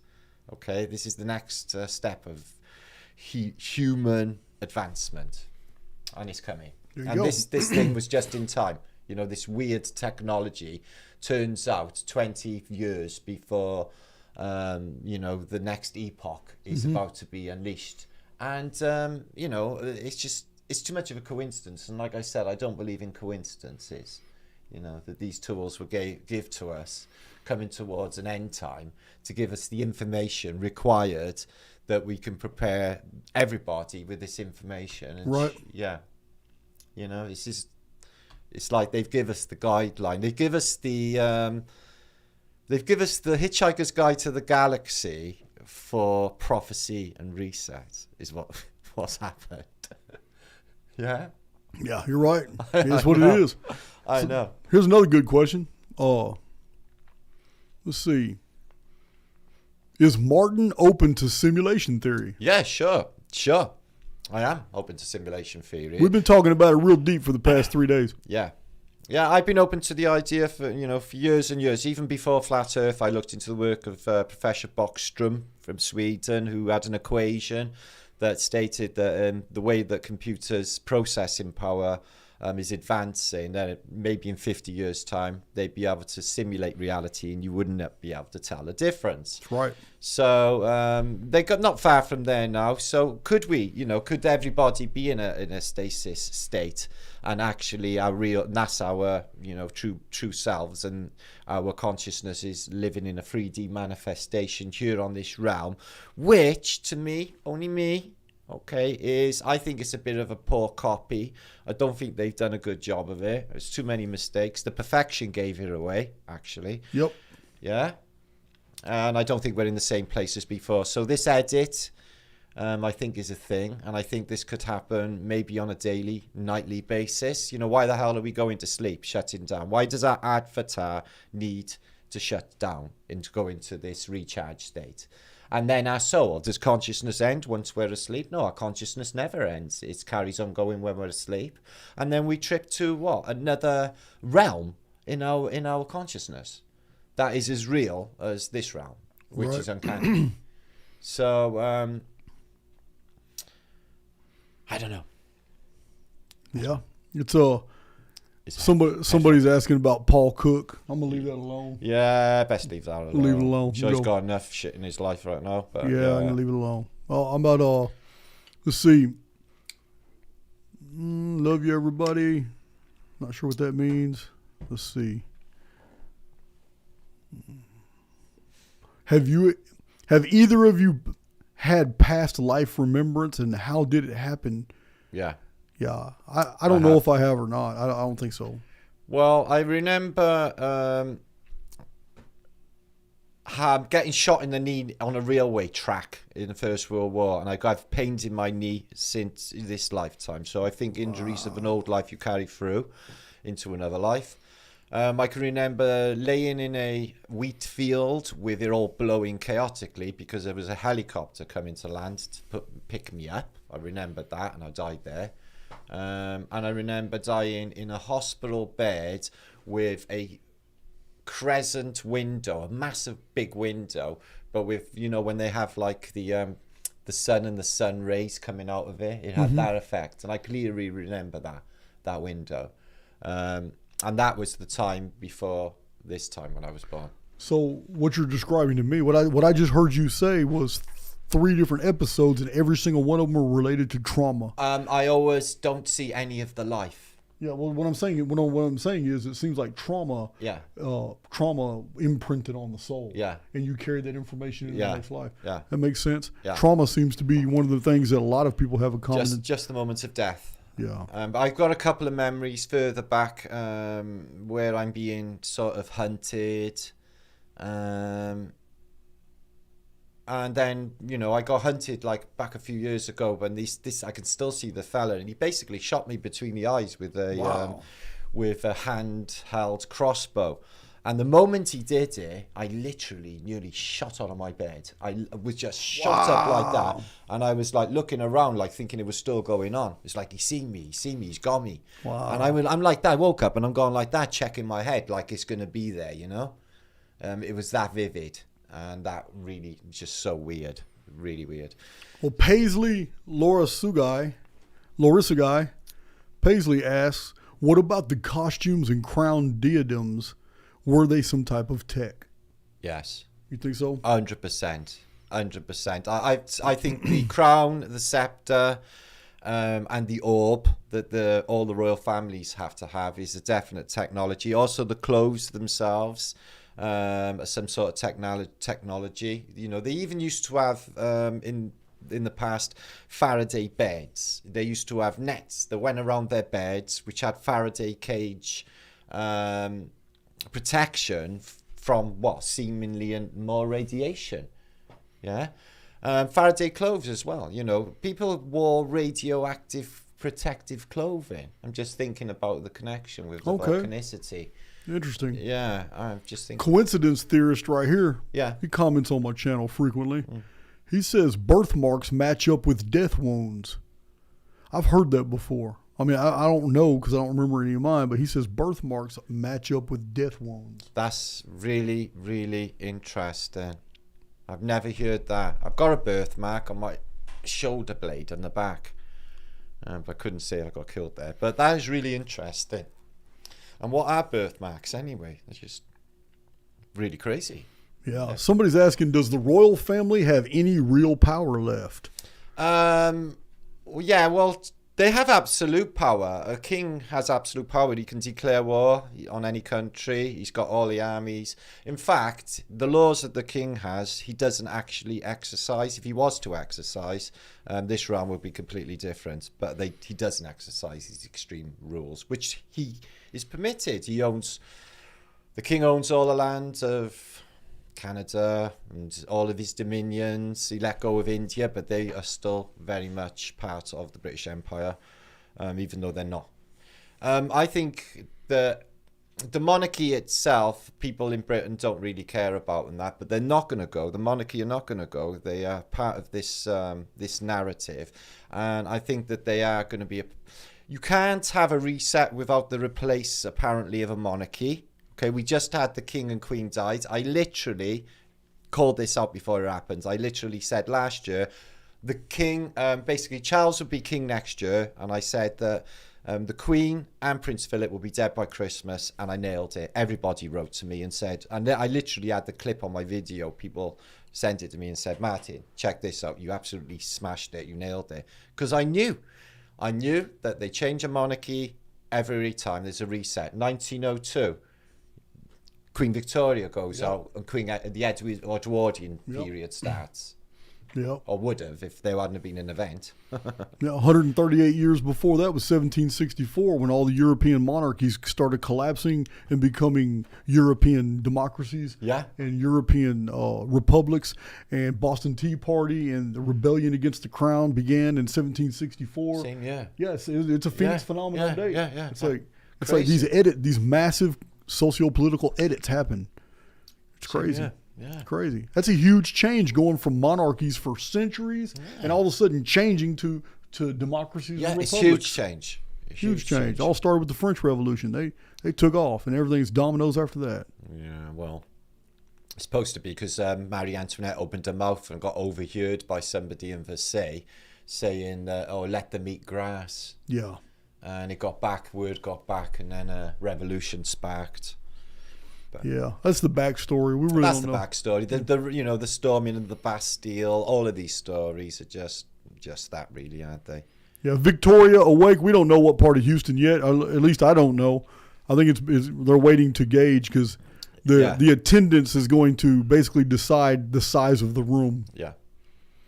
But thinking a few people are going to actually go there. Scott Lays, do you think that artificial intelligence X is the moon since the moon hasn't always been in the sky?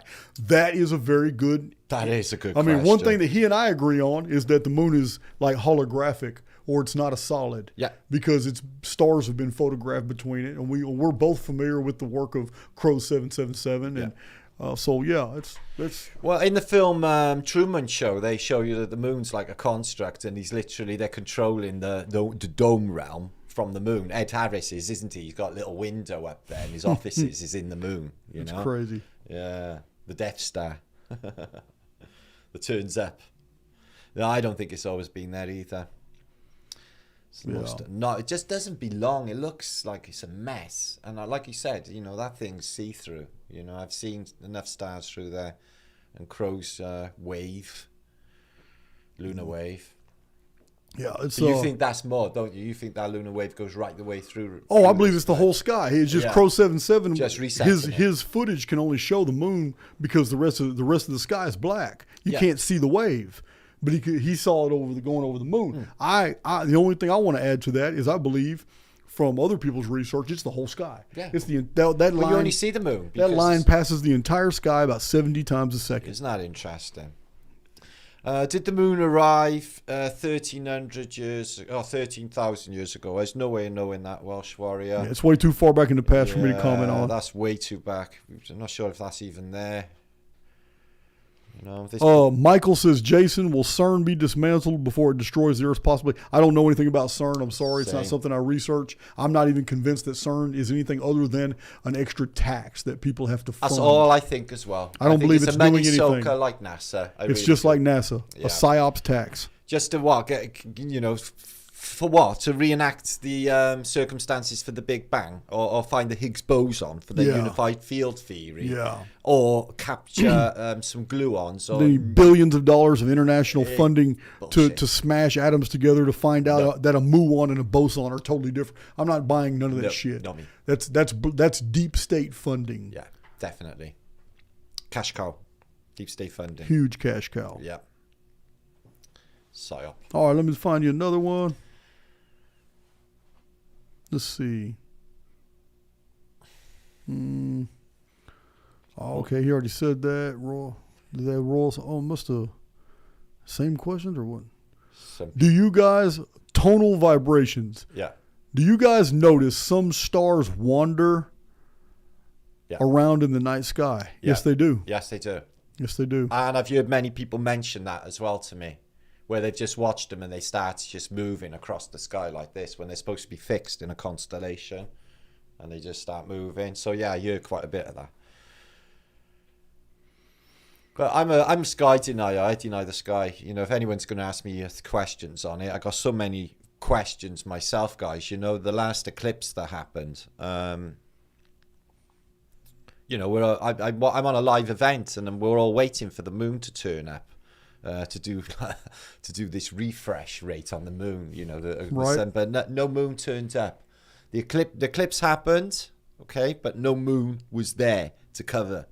So seriously, no, it was witnessed by all the flat Earth. I was in this film last year, The Next Level, and literally independently we were asked the question for the film about the eclipse, right. And every single one of us answered the same question and said, the moon never showed up, because everyone witnessed exactly the same thing, so to me, could be a projection.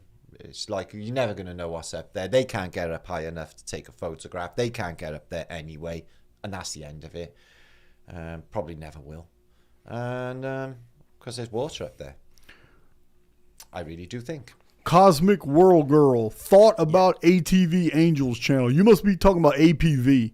Yeah, I think. APV Angels channel. Yeah, I don't. APV Angels. Yeah, I know it's APV. Yeah, he's been around years. Yeah, he's got problems with me.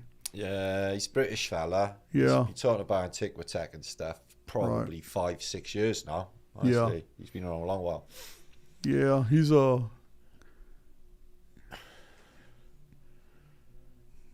not. I don't know. His channel's not really doing too well. No, it's not. Bob Sykes says, "Have you ever been out of your body?" Bob Sykes. He's a martial arts expert. This guy. Who is? Bob Sykes. He's in the chat now. Oh, Bob Sykes. He's in martial arts. Yeah, he's in martial arts. He's got about 4 black belts or something. Oh, wow. Yeah, he's really good at it. I might need your help. People keep showing up on my property. Yeah, Bob would be there. He'd be there like Hong Kong Fooey in a second. Or Kato jumping out the cupboard. That's good stuff.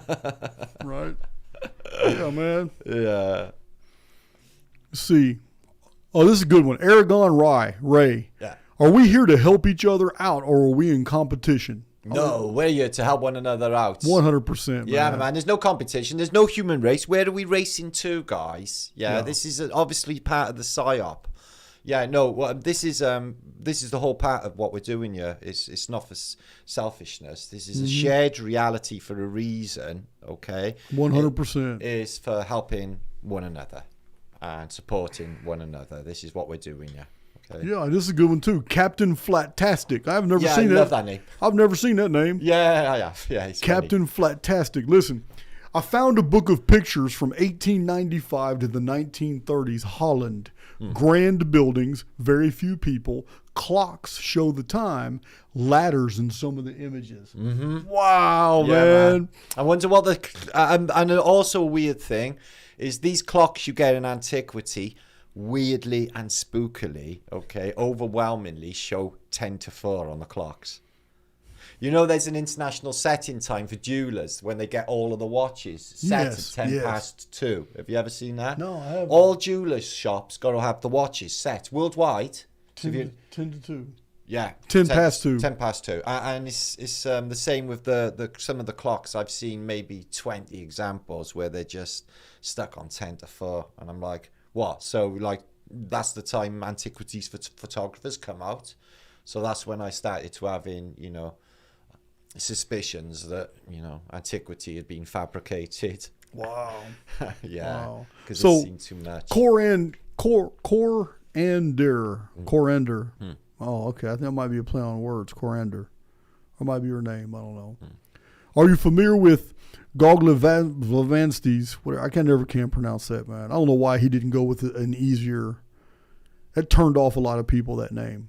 But Godgavlamsky crater Earth theory. And if so, any comments? Yeah. You familiar with it? Yeah, I am. It's pissed me off since I've been hearing about it. I don't know anything about the dude either. Yeah. Listen, if you can just prove to me that the moon is a physical object, then you could talk about crater Earth. To me, there's no craters. I think they're plasma discharge points anyway. Okay, as opposed to a star hitting a planetary body. So this is definitely heliocentricist thinking. And I don't think that the Earth is like, you know, reflected on the moon and then it shows all of these blobby bits. Because I've looked at it 100 times. And am I the only one that's seeing it looks absolutely nothing like Earth's reflection. Plus, Earth cannot be reflected as a standard Mercator map. That would be impossible because the map isn't actually a real projection of Earth.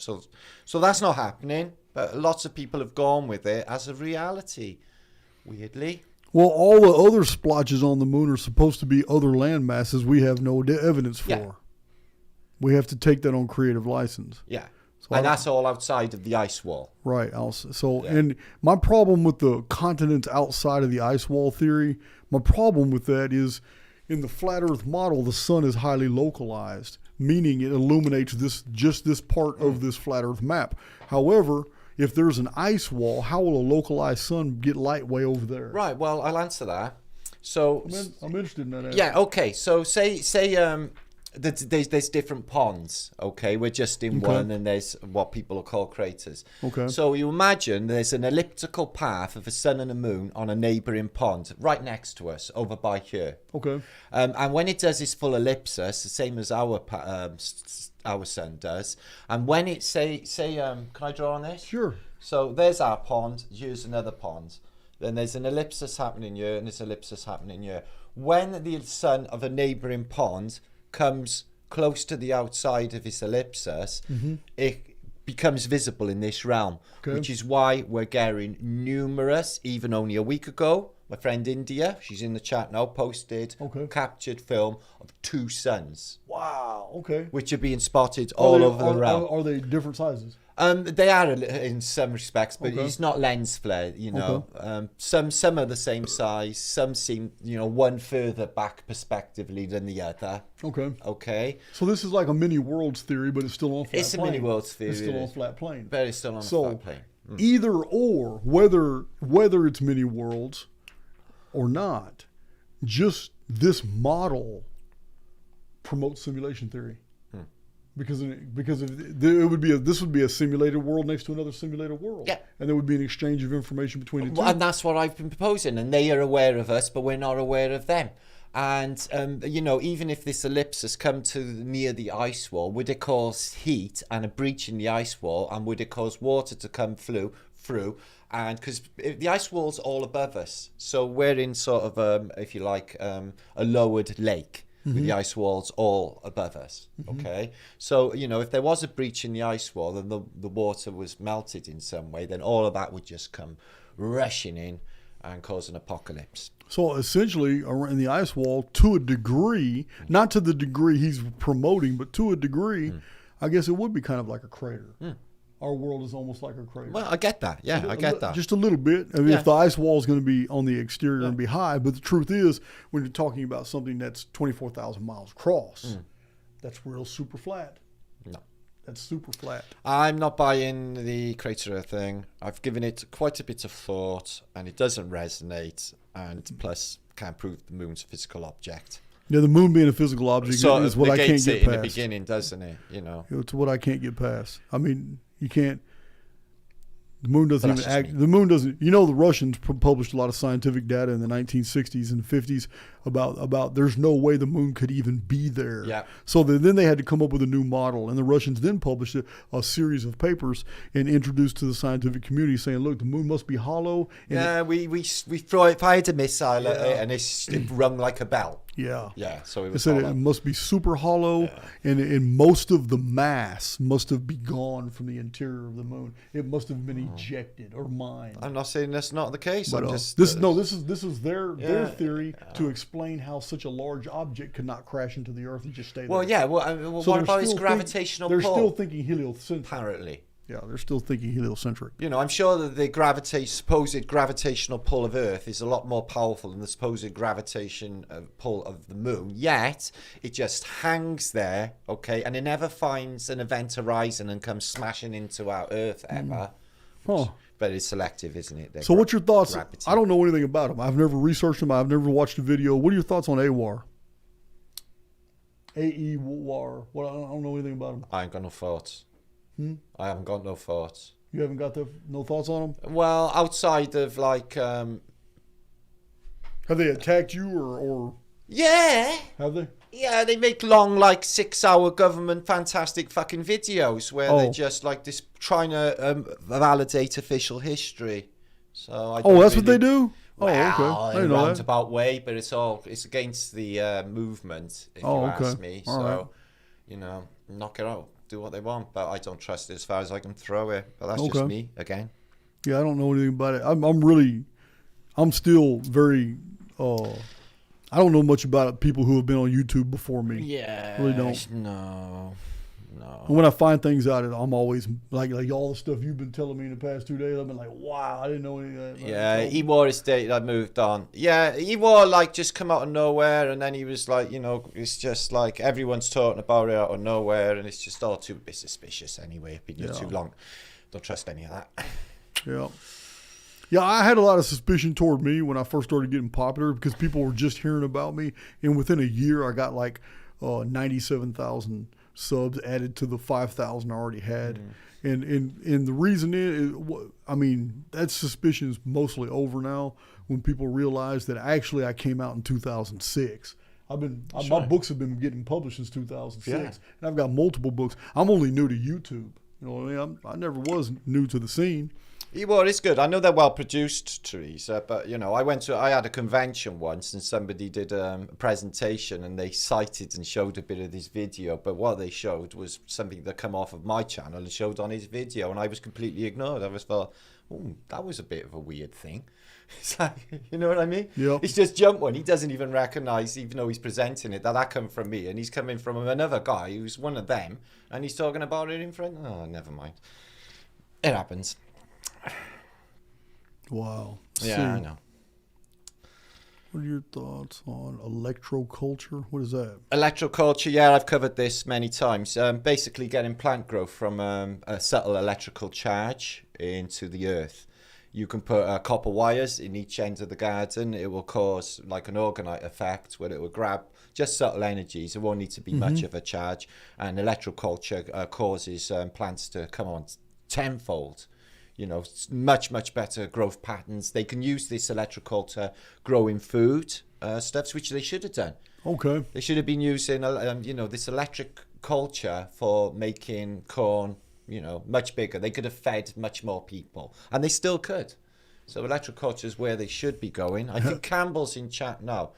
Autodidactic. Autodidactics in the chat. Yeah, I think he's been he's got like he's doing an allotment type thing on and he's been trying a little bit of orgonite or electroculture himself on growing. Yeah, I think they've had some good results from what I've been seeing. So shoot me an email, Otto. Let's do another video together. Yeah, Campbell's there. I got like 4 videos with Otto. Yeah, and me. I'm more. And Kelly. I got a couple with Kelly. Yeah, man. Let's see. Somebody just said something. It wasn't Rock Whisperer. That's a good name, though. Yeah. Oh, Matthew Reynolds. Martin, what is the smoke like over there? Badass. We ain't going to talk about that, right? We're going to talk about this. Sanitized. This is Archaix. We don't do that. We don't indulge in that shit. I don't. Yeah, we're going to talk about that. I'm a good boy. I was bigger to be good. Yeah. Let's see. Yeah, electroculture works. It is really good. Definitely works. So what else we got? Yeah. Wanda Van Dam. I was suspicious. Freemason wall. Sorry about that. I'm sorry. But when we installed that wall paneling, those aren't even real bricks. These are real books on the shelves and all that, but those aren't real bricks. This is paneling. That's a panel. Look at the rest of the walls. It's all sheetrock. Yeah, it got me. I thought it was real. Yeah, man. No, man. This studio was Matt and I bought everything and installed all these. Look at all. There's a lot of panels in there. All these panels. Soundproofing. Yeah. And then we got that bullshit map. I've been looking at the Mercator. I got a Mercator projection in front of me. You know what that actually is? It's a sound suppressor. It's just designer. It's just. All right, fair enough. Yeah, but I wish we could have got a flat Earth map. Yeah. So, let's have a look. Who we got here?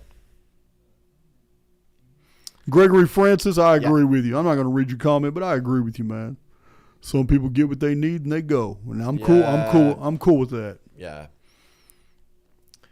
So let's see. I'm looking for more. Aaron's United Worldwide. Let's help our brother. That's Pamela. Pamela. Oh, it's our Pamela. Oh, yeah. Thank you. Woohoo! Okay. Glove Me Global. Yeah. Glove Me Global. That's the name. All right. Look. Do you know the guy who made the video about the orphan trains? Your thoughts? Well, yeah, that come from me first, because I talked about basically the place where I lived, or was born, excuse me, was the workhouse. And I found photographs of people from the workhouses in the late 1800s, and it all seemed that they were born around the same time. So then I just proposed that, that is when I started to first think about arrivals. And then a day or two later, like the way we used to work back then, another Truther Channel Conspiracy at Us came out, and he found out about, basically all of these children are bought on orphan trains, by 30,000 at a time. Mine's unveiled as well. He just covered a bit of it. But yeah, I can. It's all on my Tatarian channel if anyone needs any proof. Hey, Mind Unveiled. My first experience with Mind Unveiled was Cabbage Patch Kids, and I had just gone through some material showing that those cards and Cabbage Patch deals in the 1920s, housewives, it was real popular for them to cut out.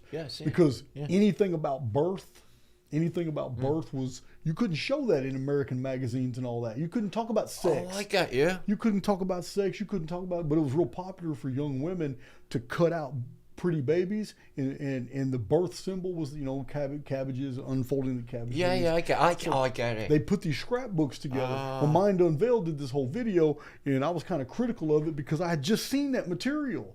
Well, then they showed a second video with a whole bunch of cards from like France and Europe, but it was basically the same thing. Yeah, they're all on trains as well. Yeah, showing. So the Cabbage Patch Kids. Was their deal. So I don't know, man. It's just Mind Unveiled's a real good channel. Yeah, he's really good. But those two videos, babies aren't born in Cabbage Patches. I know it's symbolism, but it could be from the incubators. You know what I mean? Yeah. But that would definitely be. Well, what I find is there's like incubators that are in like a large amount of these great expositions. Yes, and the expositions are almost like they're huge rituals that are demonstrating a knowledge of reset. Let's build everything up. You got it. Yeah, that's what they're doing. It's a ritual. So what if like they come into these, they grow incubator babies, the growth rate, don't you? Right. So they're like literally they can grow them and then they can be young adults in like no time at all. And then they get them, go through the expositions, which are just basically exhibits of all different countries and worlds. So they can like get an education, like a download for all the information for this realm where you live. Right. Yeah? Maybe that's what the real purpose. Well, to me, the exhibitions have all the evidence of a ritual. Yeah, 100%. Just like the Olympic ritual with the Phoenix that we just had. So they come in, the contractors come in, they build this fake city. They have these fake people who don't have identities, incubators, and they populate the city. They do the ritual. They show all the technological stuff. And in my past presentations, it is my belief that right before real resets that are scheduled, they take all the technology into underworld repositories. This is like 1902 when the coast was clear, everything's safe. Yeah. There wasn't a hard reset, it was a soft reset. The elite come back up and they unleash their Fortune 500 companies, their economies, their organizations. That's why 1902 was the beginning of everything. Yeah. Look, it was 1903, Harley Davidson. Yeah, right. Everything in 1902 and 1903. So, yes, these elaborate rituals are done maybe to thwart away the very thing. Just like human sacrifice thwarted away the death of that community. Yeah. That small community survived because one person gave up their life for the many. This is where this origin of crucifixion, all this stuff came from. Yeah. Human sacrifice. That makes sense. But we're going to have to cut this video off. It's been way too long. All right. And square peg diversions going on in 10 minutes. Okay, we got 2,140 odd people watching. Wow. I do want to mention one thing. What do you think? I want to ask you one thing. Somebody's asking, what do you think about Static in the Attic? Yeah, brilliant. I love Static in the Attic's work. Yeah, man. Good researcher, good content provider. I've given him props too in my presentations. Just this month. Yeah, he does a good job. Yeah. Yeah. I don't know. We communicated very, very briefly. I think it was with Static. I don't know him. I haven't seen him or anything. His maps from the 1580s and then the 1650s show me that the Phoenix phenomenon of 1626 is real. Yeah, it shows a wrecked America. Total difference in North America. Something just changed all of North America. Yeah, I've shown that myself. Yeah, lakes disappearing, a whole ocean disappeared. California is now attached to the rest of the United States. It's crazy. Yeah, all the maps are totally different. But that wraps it up for now, man. I'm going to let Martin do the final closing statements, man, whatever you want to say. Listen, guys, the meetup is real. All the details are right there in the description box. I'm also going to post it. This and I've been telling you guys, hey, man, don't donate to me today. I really appreciate it. Donate to his PayPal to pay for the Airbnb. And believe me, the return flight's not cheap going back to Wales. So it's I'd also like to see him take some pocket money home leaving Texas. This trip shouldn't leave the man broke. So you know what I mean? So well, I've loved it. But we've had an awesome time. Yeah. And why don't you close out, man? Yeah, man, I just want to thank everybody who's been making me so welcome in America. It's been fantastic. I've had the best time ever. You guys absolutely rock. And I hope to meet some of you at this meet anyway, June the 10th. That's not too long. So, make it there if you can. And thanks, everybody, for being here. And thanks, Jason, for inviting me and being here. Oh, awesome, man. Hey, Matt. Matt's going to hit that fantastic outro we got. Y'all can continue in the chat. Fat thumbs and much love, people. There's Matt. There he is. Hey, keep breaking free. Yeah, man.